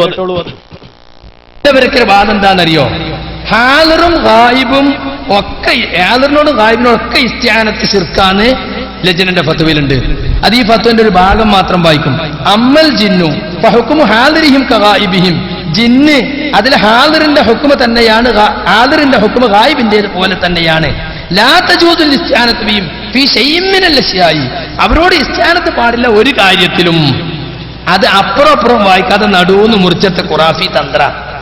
അത് ഇതിനെപ്പറ്റി പറഞ്ഞതാ. സിഹ്ർ ബാധ ഒഴിപ്പിക്കാനും മറഞ്ഞു കിടക്കുന്ന ഏലസുകൾ കണ്ടെത്താനും ജിന്നിന്റെ സഹായം ചോദിക്കാമോ എന്ന് ചോദിച്ചപ്പോ അതിന് കൊടുത്ത മറുപടിയാണ് ഇത് ഗൈബിയായ വിഷയമാണ്. ആ വിഷയത്തിൽ ഹാദിറും ഗായിബും ഒക്കെ കണക്കന്നെയാണ്. അങ്ങനെയുള്ള ഒരു കാര്യത്തിലും ജിന്നിനോട് സഹായം ചോദിക്കാൻ പാടില്ല, ഹാദിറിനോടും പാടില്ല, ഗായിബിനോടും പാടില്ല. അല്ലാതെ എപ്പോഴും ഹാദിറും ഗായിബും ഒരുപോലെയാണെന്നല്ല. എന്നാലും ഹാദിറും ഗായിബും ഉണ്ടെന്ന് ഇപ്പൊ നിങ്ങൾ സമ്മതിച്ചല്ലോ. ഹാദിറാണ് നമുക്കെങ്ങനെ തിരിയാ? നമുക്ക് തിരിയണമെന്നില്ലല്ലോ. തിരിഞ്ഞോല് ചെയ്തത് ശിർക്കല്ല അറിഞ്ഞാ പോരെ. ആർക്കെങ്കിലും തിരിഞ്ഞിട്ടുണ്ടെങ്കിൽ ഹാദിറാണ് നമുക്കെങ്ങനെ തിരിയാ? നമുക്ക് തിരിയണമെന്നില്ലല്ലോ. തിരിഞ്ഞോല് ചെയ്തത് ശിർക്കല്ല അറിഞ്ഞാ പോരെ. ആർക്കെങ്കിലും തിരിഞ്ഞിട്ടുണ്ടെങ്കിൽ ഹാദിറാണ് നമുക്കെങ്ങനെ തിരിയാ? നമുക്ക് തിരിയണമെന്നില്ലല്ലോ. തിരിഞ്ഞോല് ചെയ്തത് ശിർക്കല്ല അറിഞ്ഞാ പോരെ. ആർക്കെങ്കിലും തിരിഞ്ഞിട്ടുണ്ടെങ്കിൽ ഹാദിറുണ്ട് ഗായിബുണ്ട്. ഹാദിറിന്റെ ഹുക്ം തന്നെ ഗായിബിന് നിങ്ങൾ ഫത്വയിൽ വായിച്ചില്ലേ? അപ്പൊ രണ്ട് വിഭാഗം ഉണ്ട് എന്ന് വന്നില്ലേ? കണ്ടോ? അപ്പൊ ഇപ്പൊ എന്തായി? ഹാദിറും ഗായിബും ഉണ്ട് എന്ന് കിട്ടിയില്ലേന്നാ ഇവിടെ എന്താ പറഞ്ഞത്? ജിന്ന് ഹാദിറാണെങ്കിൽ തന്നെ ഗായിബിന്റെ വിധിയാ. അപ്പൊ ഹാദിറുണ്ടെന്ന് കിട്ടിയില്ലേ? നിങ്ങളത് ആലോചിച്ച് നോക്കൂ. നമുക്കെങ്ങനെ നമുക്ക് മനസ്സിലാവൂല. ആർക്കെങ്കിലും ഹാദിറുണ്ടെന്ന് മനസ്സിലായിട്ട് ചോദിച്ചാൽ ശിർക്കാവൂല. ഉണ്ടോ? അത് മനസ്സിലാവൂല എന്നാ ഈ പറഞ്ഞത്. ഒരു ജിന്ന് ഹാദിറുണ്ടെങ്കിൽ തന്നെ ഗായിബാണ്, അത് നമുക്ക് അറിയില്ല. അപ്പൊ ഒരു ഹാദിറുണ്ടെന്ന് കിട്ടിയില്ലേ? അതിന്ന് പിടിച്ചു. ഹാദിറുണ്ടെന്ന് കിട്ടി, ആയിക്കോട്ടെ. അങ്ങനെ ഹാദിറുണ്ടെന്ന് ഒരാൾക്ക് ബോധ്യപ്പെട്ടിട്ട് തേടിയാൽ അത് ശിർക്കല്ല. മാന്യ സഹോദരങ്ങളെ, എന്താണെന്ന് ആലോചിച്ച് നോക്കൂ. എന്ത് പറ്റി ഈ വ്യക്തിക്ക്? എന്ത് പറ്റി ഈ വ്യക്തിക്ക്? ഈ രൂപത്തിൽ ഇദ്ദേഹത്തിന്റെ വാദം നടത്തിക്കൊടുക്കാൻ വേണ്ടി ചില ആളുകള്, പിന്താങ്ങാൻ വേണ്ടി വേറെ കുറെ ആളുകള്. നിങ്ങൾ മനസ്സിലാക്കണം, ഇത് നടത്തിക്കൊടുക്കാനും അതുപോലെ തന്നെ പിന്താങ്ങാനും അദ്ദേഹത്തിന് വേണ്ടി വാദിക്കാനും ആളുകള്, അതെ, അങ്ങനെയുള്ള വാദം ഉന്നയിക്കുന്നവനും അക്കൂട്ടത്തിൽപ്പെട്ടവൻ തന്നെ. പിന്താങ്ങിയവനും ഇക്കൂട്ടത്തിൽപ്പെട്ടവൻ തന്നെ, സ്റ്റേജ് കെട്ടിയവനും ഇക്കൂട്ടത്തിൽപ്പെട്ടവൻ തന്നെ, അതുപോലെ തന്നെ പോസ്റ്റർ ഒട്ടിച്ചവനും ഈ കൂട്ടത്തിൽപ്പെട്ടവൻ തന്നെ, സംശയമൊന്നുമില്ല. എന്നിട്ടും ചില ആൾ ഇതൊക്കെ കഴിഞ്ഞിട്ട് ഈ വാദമൊക്കെ നടത്തിയിട്ട് ചോദിക്കുക, അല്ല ഇത് ആർക്കാണോ ഈ വാദമുള്ളത്? ജിന്നിനോട് ശിർക്കല്ല ആരാ പറയുന്നത് എന്നാ ചോദിക്കുന്നത്. ഇതാരാ ഇപ്പൊ പ്രസംഗിച്ചത് മുഴുവൻ? ജിന്നാണോ? ജിന്നാണോ ഈ പ്രസംഗിച്ചത്? നമുക്കറിഞ്ഞുകൂടാ. അല്ല മനുഷ്യൻ തന്നെയല്ലേ ഇത്? CD അല്ലേ? പുളിക്കല് പ്രസംഗിച്ചതല്ലേ? തൃശ്ശൂര് പ്രസംഗിച്ചതല്ലേ? കേരളത്തിലെങ്ങോളം ഇങ്ങോളം പ്രസംഗിച്ചുകൊണ്ടിരിക്കല്ലേ? എന്നാ മാന്യ സഹോദരങ്ങളെ, ഇവിടെ എല്ലാം വളരെ വ്യക്തമായി മനസ്സിലാക്കണം. മടവൂരികൾ പോയി. എങ്ങനെ പോയെന്നറിയോ? അവര് ചെയ്യുന്നത് അല്ലെങ്കിൽ അവരുടെ വാദം ധാർമ്മികമായി തെറ്റാണെന്ന് ജമിയത്തുൽ ഉലമ അവർക്ക് ബോധ്യപ്പെടുത്തി അവരെ കൊണ്ട് ഒപ്പിടിച്ച് വാങ്ങി അതിനുശേഷമാണ് അവർ പുറത്തുപോയത്. അത് ഈ പ്രസ്ഥാനത്തിന്റെ ഒരു അള്ള നൽകിയ ഒരു ആദരവാട് നിങ്ങൾ കൂട്ടിക്കോളൂ. ഒപ്പിട്ടതിന് ശേഷം ഞങ്ങൾ സ്വീകരിച്ച നിലപാട് അത് ശരിയല്ല, ജമിയത്തുൽ ഉലമക്ക് മുന്നിൽ ഞങ്ങൾ എഴുതി ഒപ്പിട്ട് തരുന്നു എന്ന് പറഞ്ഞിട്ട് അവർ പോയത്. ഇതുപോലെ അവസാനം പോയ ഈ വ്യക്തിയും ജമിയത്തുൽ ഉലമക്ക് മുന്നിൽ അദ്ദേഹം ഇപ്പോൾ പറഞ്ഞ ഈ വാചകം എഴുതിയ ആ ഫത്വക്ക് ചുവട്ടിൽ ഒപ്പിട്ട ആളാ. നിങ്ങൾ മനസ്സിലാക്കണം, ജിന്നിനോട് സഹായം തേടുന്നത് അത് ശിർക്കാണ്. ജിന്നിനോട് പ്രാർത്ഥിക്കുന്നതും രക്ഷ തേടുന്നതും സഹായം തേടുന്നതും ശിർക്കും ഹറാമുമാണെന്ന് വിശുദ്ധ ഖുർആനും തിരുസുന്നത്തും വ്യക്തമാക്കിയിട്ടുണ്ട്. മനുഷ്യനെ സംബന്ധിച്ചിടത്തോളം അദൃശ്യവും അഭൗതികവുമായ ജിന്നിനോട് അവയുടെ കഴിവിൽപ്പെട്ടതോ അല്ലാത്തതോ ആയ സഹായം ചോദിക്കുന്നതും ശിർക്കും ഹറാമുമാണെന്ന ഈ ഫത്വ അതിനെ ചുവട്ടിൽ ഒപ്പിട്ട ആൾ അദ്ദേഹം. നിങ്ങൾ മനസ്സിലാക്കേണ്ടതുണ്ട്, ഒപ്പിട്ടതിന് ശേഷം ഇപ്പൊ അതിനെതിരെ പ്രസംഗിക്കുന്നത് ശിർക്കാണ് എന്ന് ഒരു കാലത്ത് പറഞ്ഞതിനെതിരെയാണെന്ന് പറഞ്ഞുകൊണ്ടിരിക്കുന്നത്. അപ്പൊ ആളുകൾ ചോദിച്ചു, അത് ശരിയല്ലല്ലോ മൗലവി, നിങ്ങൾ തന്നെ ഒപ്പിട്ടതല്ലേ, എല്ലാവരും ഒന്നിച്ച് ഒപ്പിട്ടതല്ലേ എന്ന് ചോദിച്ചപ്പോ അദ്ദേഹം പറഞ്ഞ മറുപടി എന്താണ്? ജിന്നിനോട് സഹായം തേടാൻ ശിർക്കാണെന്ന് ഒപ്പിട്ട് തന്നത് ഞാൻ മനസ്സറിഞ്ഞൊപ്പിട്ടതല്ല. എന്റെ മനസ്സിൽ അങ്ങനെ ഒരു വിശ്വാസം ഇല്ല. കേരള ജമിയത്തുൽ ഉലമയുടെ ആ നിലപാട് എന്റെ നിലപാടല്ല എന്ന് അദ്ദേഹം പരസ്യമായി തന്നെ പ്രസംഗിക്കുന്നു. ശിർക്കാണെങ്കിൽ മനുഷ്യനോട് സഹായത്തോടെ ശിർക്കെന്തിൽ വന്നിടോ? വൈരുദ്ധ്യാണ്. നോണ പറഞ്ഞാൽ അങ്ങനെ ഉണ്ടാവും. അതെന്താ അറിയാം, മൂപ്പര് നുണ പറയും. എന്നിട്ട് മൂപ്പരല്ല അവസാനം പറയുന്നത് നുണ പറഞ്ഞാൽ ഇങ്ങനെ ഉണ്ടാവും. അത് കേട്ടെങ്കിൽ മനസ്സിലാക്കണം മുമ്പ് പറഞ്ഞത് എന്തായിരിക്കും? ഒരു നുണയായിരിക്കും. എന്നിട്ട് മൂപ്പര് പറയലെന്ത്? നുണ പറഞ്ഞാൽ ഇങ്ങനെ ഉണ്ടാവും. ഇനി കേട്ടോളൂ. എന്നിട്ട് ഇതിനെ എന്നെ കൊണ്ട് ഒപ്പിടിച്ചത് ആലോചിച്ച് നോക്കണം. ഇതിന് ഒപ്പിടണം. ഞാൻ ഒപ്പിടാൻ ഒരു സൂക്ഷ്മത കാണിച്ചപ്പോ എന്താ പറഞ്ഞറിയോ? ഇവിടെ നിറങ്ങിയാൽ ഇതാ സംഘടന വളരാൻ പോവാണ്, അന്റെ വസീലത്ത് ശിർക്ക് വരാമെന്ന് ഞങ്ങൾക്ക് പറയാൻ പറ്റില്ല. ശിർക്കാണെന്ന് ഞങ്ങൾ ഒപ്പിട്ട പോകാൻ ഒപ്പിട്ടില്ല എന്ന് പറയും. നീ ഇവിടെ നിന്നിറങ്ങി ആ സംഘടന രണ്ട് കഷ്ടമാകാൻ പോവാണ്. സംഘടന ചിത്രത വരാൻ പോവാണ്.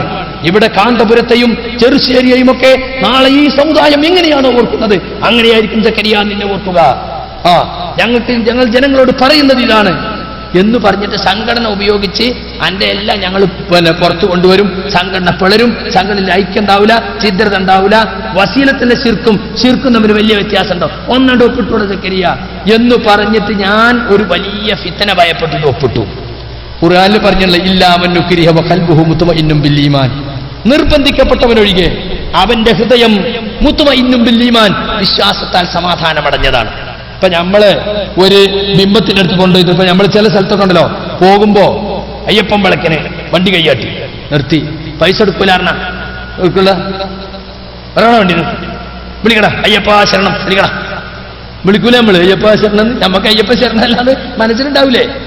അതുപോലെ എന്നെ ഹറാസ് ചെയ്തിട്ട് അവസാനം ഞാൻ ഒപ്പിടാൻ തയ്യാറായപ്പോ പിന്നെ സലഫിന്റെ ഡയലോഗ് നീ നിർബന്ധിച്ച് ഒപ്പിടിച്ചാണ് പറയുന്നത് കേട്ടോ. അതാണ് കുതന്ത്രം. ഞാൻ ഒപ്പിട്ടു. ഞാനെന്താ TP പറഞ്ഞത് പ്രശ്നം പെടുത്തിയിരുന്നു സക്കരിയ, നീ ഒരു ഒപ്പിട്ട ഈ പ്രശ്നം പെടുത്തിയിരുന്നു. പിന്നെ നമ്മക്കടി രണ്ടഭിപ്രായം ഉണ്ട് എന്നറിയില്ല. നമ്മൾ എന്തിനാ രണ്ടഭിപ്രായം ഉണ്ടാണ്? അപ്പൊ ഈ പ്രശ്നം അവസാനിക്കുകയാണെങ്കിൽ ഇന്റെ ഒരു ഒപ്പുകൊണ്ട് തീരുകയാണെങ്കിൽ എനിക്കതിലോട്ട് വിശ്വാസമല്ല. ജമിയത്തുൽമന്റെ ഫത്വ പറഞ്ഞ അത്ര ആളുകൾ അങ്ങനെ വലിയ ഫുർഖാനുൽ അലീമായി കൊണ്ടെടുക്കുന്ന സാധനമല്ല. ആ നിലക്ക് ഞാൻ ഒരു ഫിത്ന ഒഴിവാക്കാൻ, ചിത്രത ഒഴിവാക്കാൻ വേണ്ടി ഒപ്പിട്ടു. സംഗതി മനസ്സിലാക്കണോ? സംഗതി എന്താ പേര് പറയുന്നത് ഞാൻ പറയണല്ലോ? പറയണ്ട. ഇയാള് എന്തിന് മുജാഹിദ് പ്രസ്ഥാനം താങ്ങി എന്നതാണ് ഇനി ചർച്ച ചെയ്യേണ്ടത്. അതാണ് ഞാൻ മുമ്പ് നടത്തിയൊരു പ്രയോഗം. ആ പ്രയോഗത്തിലുണ്ടായിരുന്നത് ഇയാള് നമ്മുടെ ക്ലിപ്പ കാര്യമായിട്ടില്ല. ഞാൻ അതിലേക്ക് വിഷയം വരുന്നത്. ആയിക്കോട്ടെ. അപ്പൊ ചില ആൾ നിങ്ങൾ മുമ്പ് ന്യായീകരിച്ചില്ലേ? ഞാൻ പറഞ്ഞു ഞാന് ന്യായീകരിച്ചില്ലെന്ന് ചോദിച്ചാൽ അതിന് വ്യക്തമായ മാനദണ്ഡങ്ങളുണ്ട്, അതൊക്കെ വെച്ചിട്ടാണ് ഞാൻ അതിലൊന്നിപ്പോ പറയും.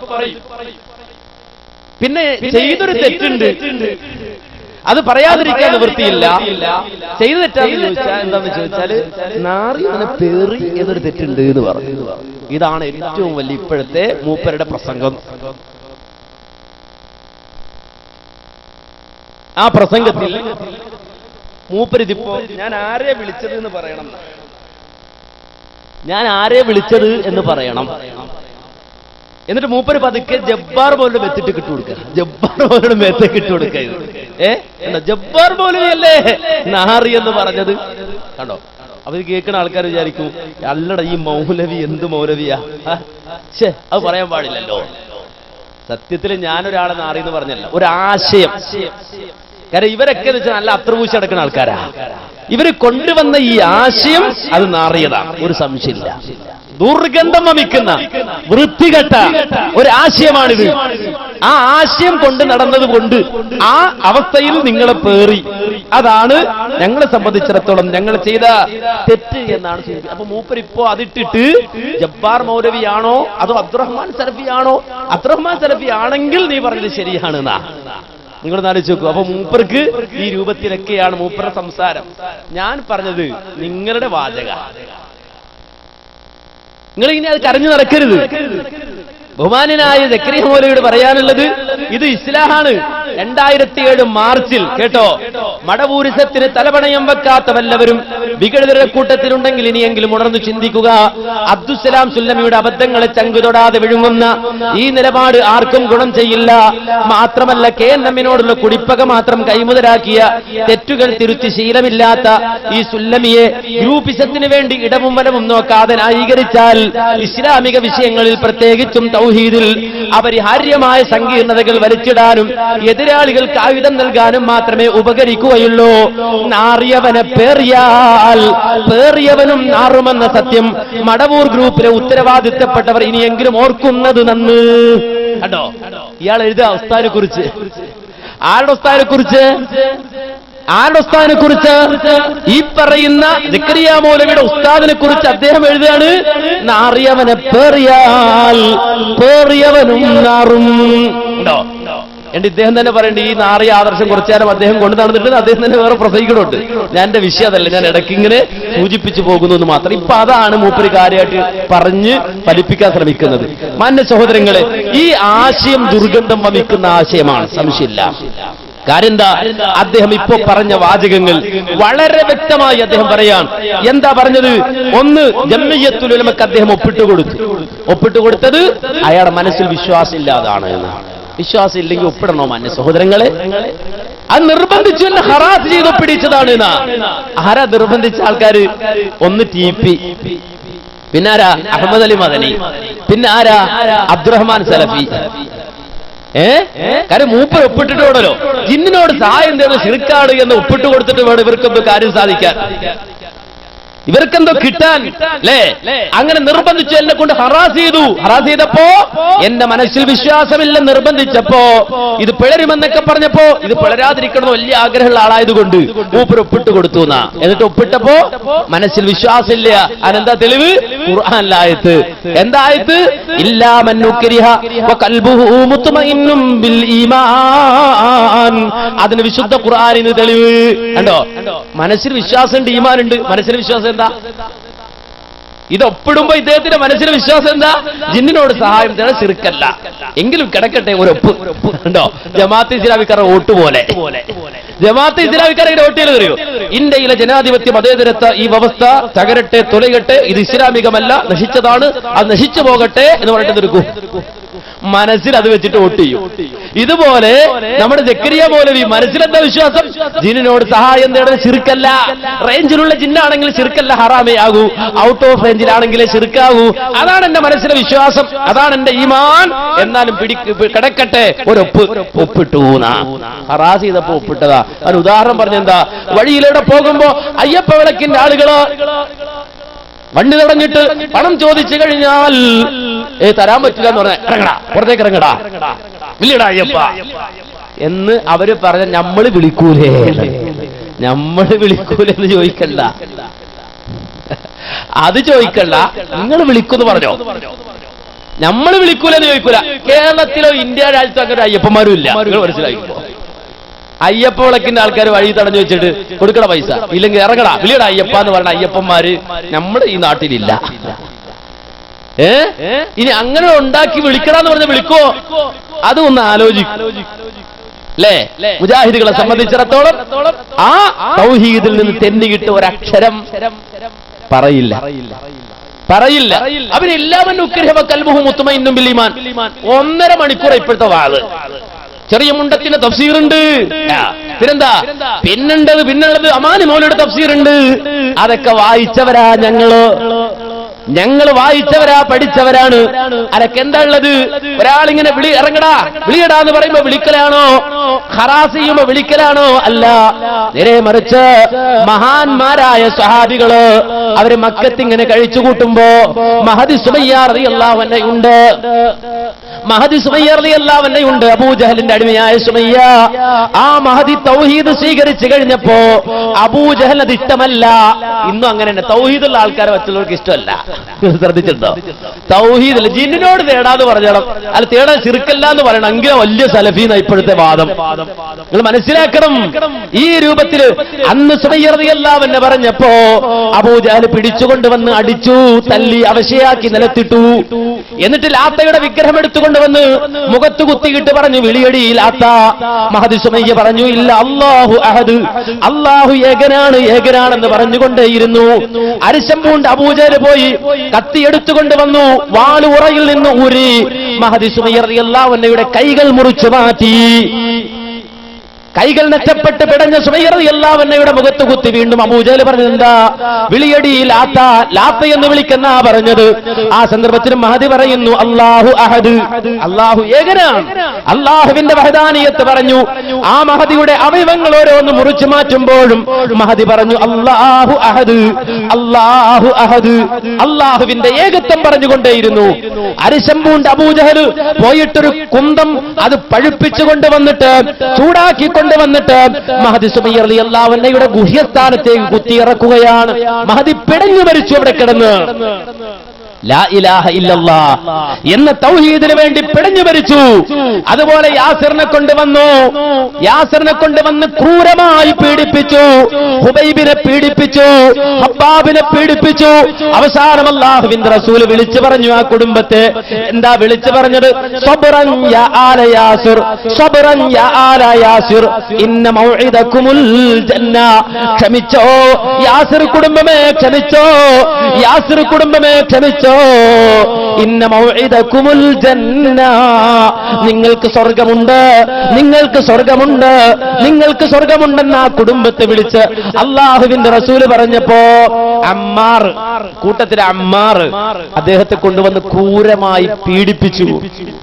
അദ്ദേഹത്തിന്റെ ശരീരത്തിൽ കൊളുത്തുകോൽ കൊണ്ട് വലിച്ചു. പച്ചമാംസത്തെ വലിച്ചു കീറുമ്പോ ജീവൻ പോയിക്കൊണ്ടിരിക്കുന്ന അമ്മാർ ആ സന്ദർഭത്തിൽ കുഫ്റിന്റെ വാക്കറിയാതെ പറഞ്ഞുപോയി. അറിയാതെ നാവിന്ന് വീണുപോയതൊരു വേദന സഹിക്കാൻ കഴിയാതെ മരണവേളയിൽ മരിച്ചുകൊണ്ടിരിക്കുന്ന അത്രയും ശക്തമായ അവസ്ഥയിൽ അറിയാതെ ആ കുഫ്റിന്റെ വാക്ക് പറഞ്ഞുപോയി, നാവിൽ നിന്ന് വീണുപോയി. ആ മഹാൻ പേടിച്ച് അല്ലാഹുവിന്റെ റസൂലിന്റെ അടുക്കിലേക്ക് ഓടി വരികയാണ്. എന്നിട്ട് പറയുന്നു, യാ റസൂലല്ലാഹ്, അല്ലാഹുവിന്റെ റസൂലേ, ആ പീഡനം സഹിക്കാൻ കഴിയാതെ വന്നപ്പോ അറിയാതെ എന്റെ നാവിൽ നിന്ന് അങ്ങനെ വാക്ക് വീണുപോയി നബിയേ, എനിക്ക് മാപ്പുണ്ടോ?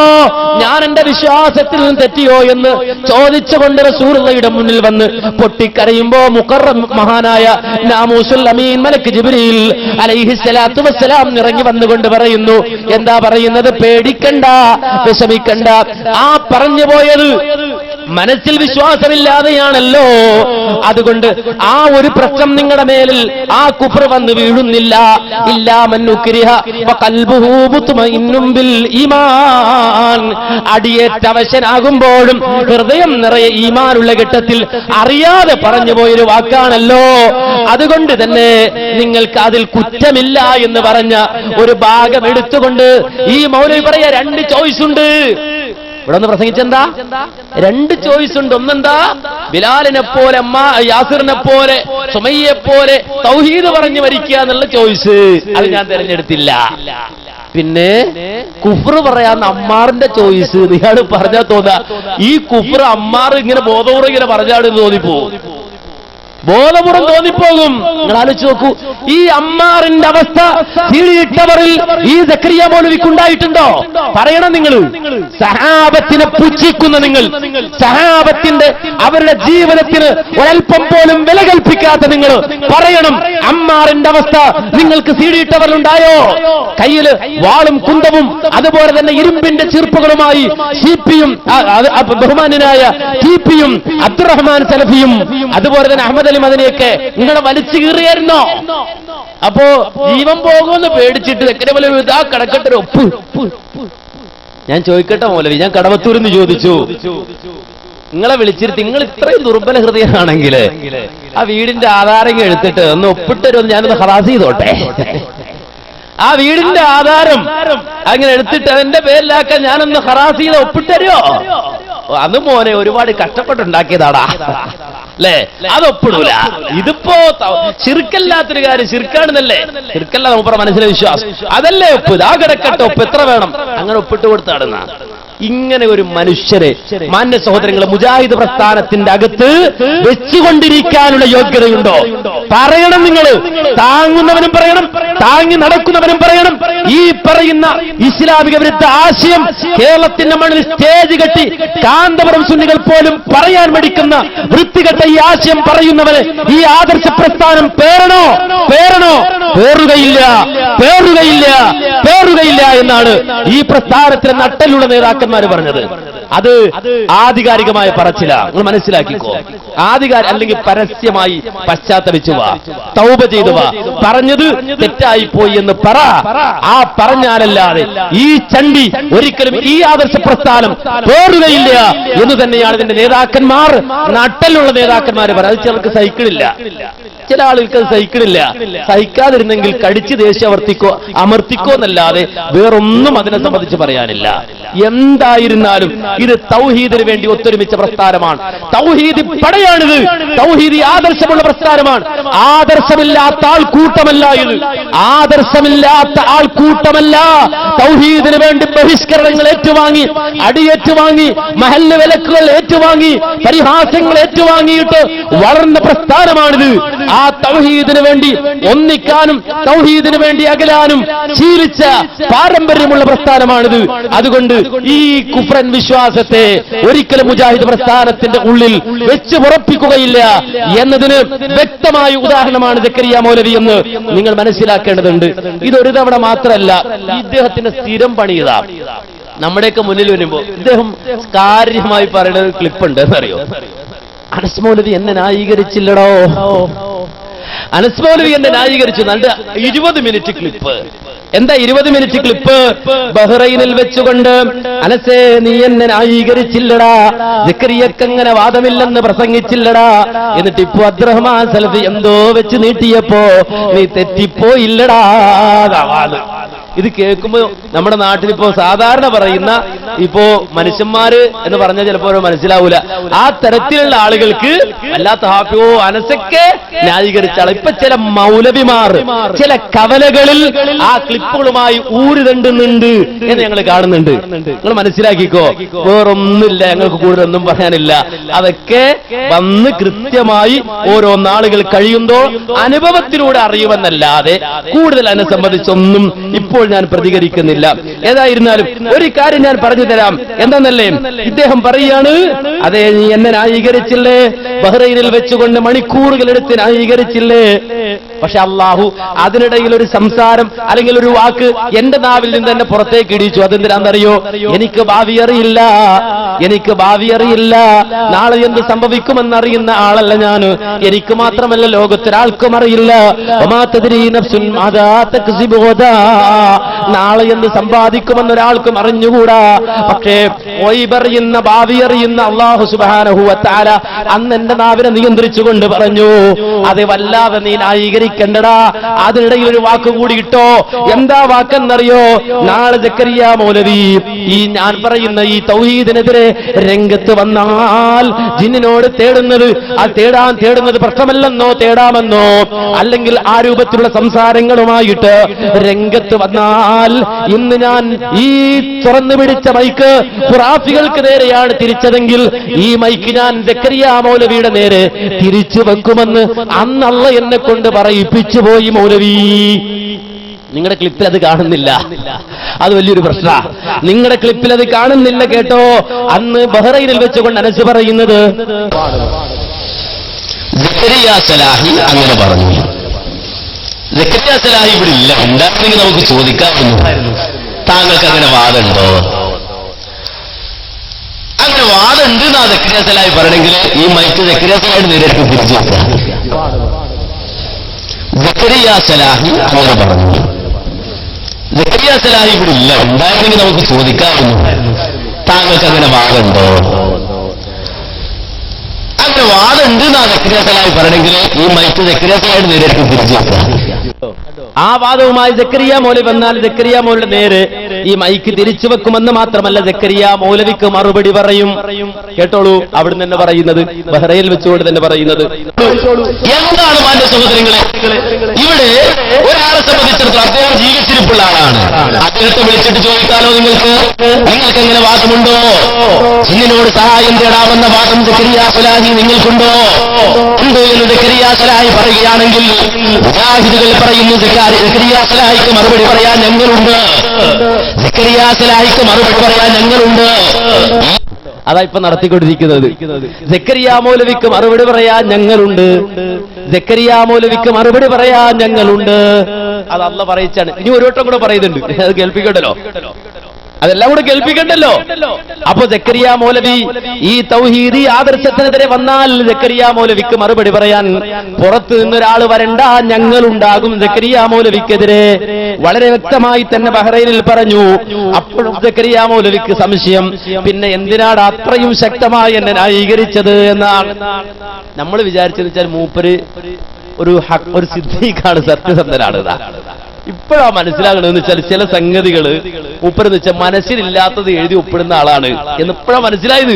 ഇതിനു മുമ്പ് തുറന്നു പറഞ്ഞിട്ടില്ല. ബഹ്റൈൻ മുഖാമുഖം നടക്കുന്നതിന് മുമ്പ് ഈ പുളിക്കൽ വെച്ച് നടന്ന ചർച്ചയാണിത്. ആ ചർച്ചയിൽ എന്താണെന്ന് കേട്ടോ.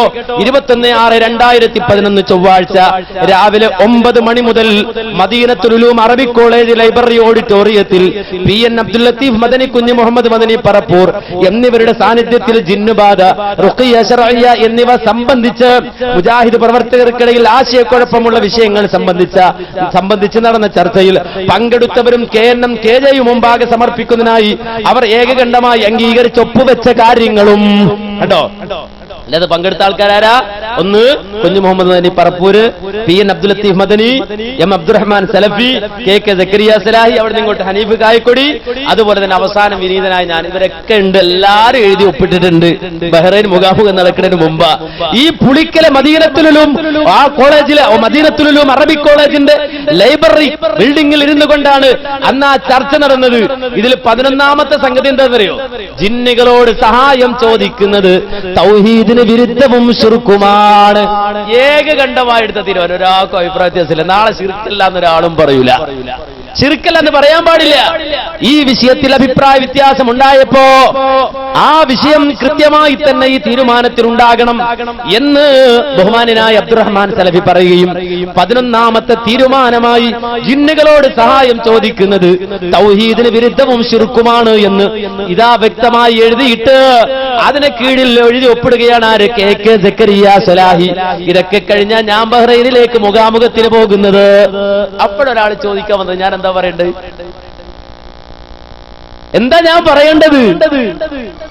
ഇന്ന് ക്ലിപ്പിട്ട് നടക്കുന്നവര് പറയൂ, എന്താ ഞാൻ പറയേണ്ടത്?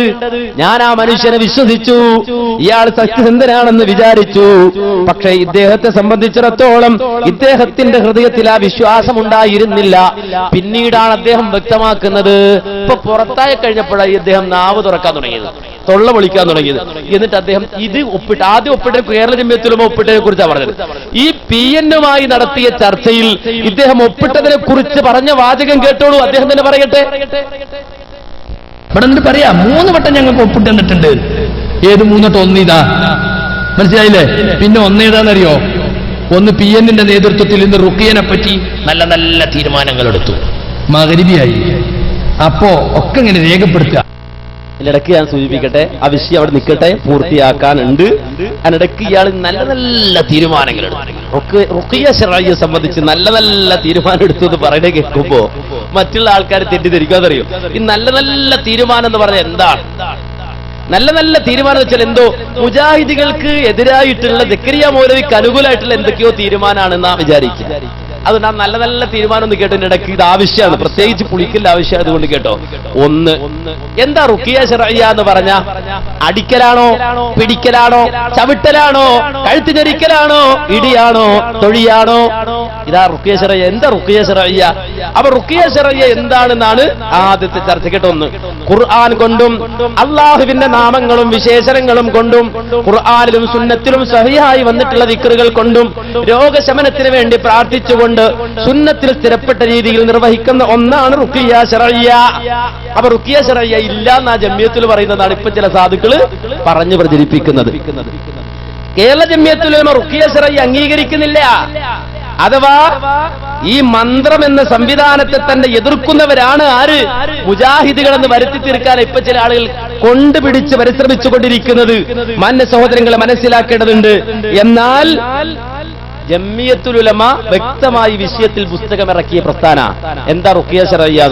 എന്നാൽ ഇദ്ദേഹം പറയുന്നറിയോ, റുഖിയ ശർഈയ ഇല്ല എന്നാണ് ഇപ്പോ ജമിയത്തുൽ ഉലമ പറയുന്നത്. റുഖിയ ശർഈയ ഇല്ല എന്നാണ്. റുഖിയ ശർഈയ ഉണ്ട് എന്ന് മാത്രമല്ല, എന്താ റുഖിയ ശർഈയ? റുഖിയ ശർഈയ എന്ന് പറഞ്ഞ നടത്തുന്ന തട്ടിപ്പുകളല്ല, വെട്ടിപ്പുകളല്ല, വേലത്തരങ്ങളല്ല. റുഖിയ ശർഈയ എന്ന് പറഞ്ഞാൽ ദുആഉൻ ലിതലബി ശിഫാഇ ബിൽ ഖുർആനി വഅസ്മാഇല്ലാഹി വസിഫാതിഹി വബിദിക്രി വഅദാഉഹു കമാ സഹ അൻ നബി സല്ലല്ലാഹു അലൈഹി വസല്ലം. അന്ന് അറബിയിൽ വേണമെന്ന് പറഞ്ഞിട്ട് അന്നത്തെ ചർച്ചയിൽ അറബിയിൽ എഴുതി അതിന്റെ പരിഭാഷ ഖുർആൻ കൊണ്ടും അള്ളാഹുവിന്റെ നാമങ്ങളും വിശേഷണങ്ങളും കൊണ്ടും ഖുർആനും സുന്നത്തിലും സഹിഹായി വന്നിട്ടുള്ള ദിക്റുകൾ കൊണ്ടും രോഗശമനത്തിന് വേണ്ടി പ്രാർത്ഥിച്ചുകൊണ്ട് സുന്നത്തിൽ സ്ഥിരപ്പെട്ട രീതിയിൽ നിർവഹിക്കുന്ന ഒന്നാണ് റുഖിയ ശർഈയ. എന്നാൽ ഇദ്ദേഹം ഇപ്പൊ നടത്തുന്ന പ്രസംഗങ്ങളിൽ ഇദ്ദേഹം നടത്തുന്ന തട്ടിപ്പ് എന്താണെന്നറിയോ? ഇത് മുജാഹിദുകൾ അംഗീകരിക്കുന്നില്ല എന്ന് പറയല. യഅല ഇബ്നു മുറയുടെ ഹദീസ്, അതായത് 3 അത്ഭുതങ്ങൾ ഞാൻ നബിയിൽ നിന്ന് കണ്ടു എന്ന് പറയുന്ന ഹദീസ്. ആ ഹദീസിൽ 3 സംഭവങ്ങളാണ് പറയുന്നത്. അത് ജമിയത്തിന്റെ പുസ്തകത്തിൽ എടുത്തു കൊടുത്തിട്ടുള്ള ഹദീസാണ്. ജമിയത്തിന്റെ പുസ്തകത്തിൽ അത് ചുരുക്കി അതിന്റെ അർത്ഥം മാത്രം പറഞ്ഞിരിക്കുകയാണ്. അത് ഞാനൊന്ന് വായിക്കാം. ആ ഹദീസിനെ സംബന്ധിച്ച് ചർച്ച ചെയ്യുന്നിടത്തതാ ഇബ്നു അബീ ശൈബ യഅല ഇബ്നു മുറയിൽ നിന്ന് ഉദ്ധരിക്കുന്ന താഴെ കൊടുത്ത സുദീർഘമായ ഹദീസാണ് ഒരു തെളിവ്. ചികിത്സക്ക് തെളിവില്ല എന്ന് സ്ഥാപിക്കുക. കണ്ടോ, അതാപ്പോ ജമിയത്തിന്റെ ആകെയുള്ള പണി. ജിന്നുബാധുണ്ടോ? ഉണ്ട്. സീർബാധുണ്ടോ? ഉണ്ട്. ചികിത്സ റസൂലിന്റെ കാലത്ത് മാത്രം. അപ്പൊ ഞാൻ എന്തായാലും എന്താ കാട്ടുക? ക്ഷമിക്കുക. ഇത് പറയുന്നത് വേണോ? ഇത് പിന്നെ മടവൂരിയോട് പറഞ്ഞ മാതിരിയാണ് ഞാൻ നല്ലത്. ഹുസൈൻ മടവൂരിനോട് 10 കൊല്ലം മുമ്പ് കടവത്തൂർ എന്നപ്പോ പറഞ്ഞതാ, സക്കരിയ ജിന്നുണ്ട്, സിഹിറുണ്ട്, ജിന്നുബാധുണ്ട്, സിഹിർബാധുണ്ട്. പക്ഷെ ഞാൻ ചികിത്സിക്കണ്ടോ, നീ ചികിത്സിക്കണ്ടോ? നമ്മൾ ചികിത്സിക്കാത്തടത്തോളം കാലം ഉണ്ട് എന്ന് പറഞ്ഞ ആളുകൾ പിന്നെ മൂല്യമാരത്തുക്കും തങ്ങന്മാരത്തുക്കും പോവുക. സംഗതി അതിനല്ലേ, ആശുപത്രി പോയത് ഏതായാലും മാറൂല എന്നറിയാം. ജിന്നുബാധുണ്ട്, സീർബാധുണ്ട് എന്ന് പ്രസംഗിച്ചു കൊടുക്കുക. ചികിത്സ നമുക്കല്ലേ റസൂലിന് മാത്രം ഖാസാണ്. അപ്പൊ ജിന്നുബാധുണ്ട്, ചികിത്സ അല്ല എന്ന് സ്ഥാപിക്കുക. കണ്ടോ, നമ്മൾ അങ്ങനെ സ്ഥാപിക്കുന്നുണ്ടോ? ജിന്നുബാധയുണ്ട്, ചികിത്സയില്ല എന്ന് പറയല. എന്താ നമ്മെ സംബന്ധിച്ചിടത്തോളം മന്ത്രമുണ്ട്. എന്താ മന്ത്രം? ഖുർആൻ കൊണ്ടും അള്ളാഹുവിന്റെ നാമങ്ങളും വിശേഷണങ്ങളും കൊണ്ടും ഖുർആനും സുന്നത്തിലും സഹിയായി വന്നിട്ടുള്ള ദിക്റുകൾ കൊണ്ടും രോഗശമനത്തിന് വേണ്ടി പ്രാർത്ഥിച്ചുകൊണ്ട് സുന്നത്തിൽ സ്ഥിരപ്പെട്ട രീതിയിൽ നിർവഹിക്കുന്ന ഒന്നാണ് റുഖിയ ശർഈയ. ഇവർക്കത് പോരാ. ഇവർക്കത് പോരാന്ന്. ഇതാണ് വിഷയം, ഇവിടുത്തെ അടിസ്ഥാന വിഷയത. ഇത് പോരാ, പിന്നെ എന്തെടുക്കണോ? നൂല് കെട്ടണോ, പിന്നെ അടി കൊടുക്കണം, പിന്നെന്താ കുത്തണം, ചവിട്ടണം, ചങ്കിൽ ചവിട്ടണം, പിന്നെന്താ ഗ്ലൗസ് ഇടണം. ഇതൊക്കെയാ റുഖിയ ശർഇയ്യ. റുഖിയ ശർഇയ്യ എന്താണ് എന്ന് പഠിക്കുകയും അത് കേരള സമൂഹത്തിന് പഠിപ്പിച്ചു കൊടുക്കുകയും ചെയ്ത പ്രസ്ഥാനം മുജാഹിദ് പ്രസ്ഥാനം. കേരള നേതൃത്വത്തിൽ മുജാഹിദീന്റെ ഖുർആൻ പരിഭാഷ വായിച്ചാൽ അത് കാണാം. അമാനി മൗലവി എഴുതിയ ഖുർആൻ പരിഭാഷയിൽ മന്ത്രത്തെ സംബന്ധിച്ച് പറയുന്നുണ്ട്. മാത്രമല്ല അദ്ദേഹത്തിന്റെ ഇസ്ലാമിക ജീവിതം എന്ന് പറയുന്ന പുസ്തകത്തിൽ മന്ത്രത്തെ സംബന്ധിച്ച് പറയുന്നുണ്ട്. അതുപോലെ തന്നെ നമുക്കറിയാം, ഇവിടെ അടുത്ത് വെച്ചുകൊണ്ട് നടന്ന വാദപ്രതിവാദ വ്യവസ്ഥ 1974 നടന്ന വാദപ്രതിവാദ വ്യവസ്ഥ വായിച്ചാൽ കൃത്യമായതിലും റുഖിയ ശർഇയ്യ എന്താണ് എന്ന് പറയുന്നുണ്ട്.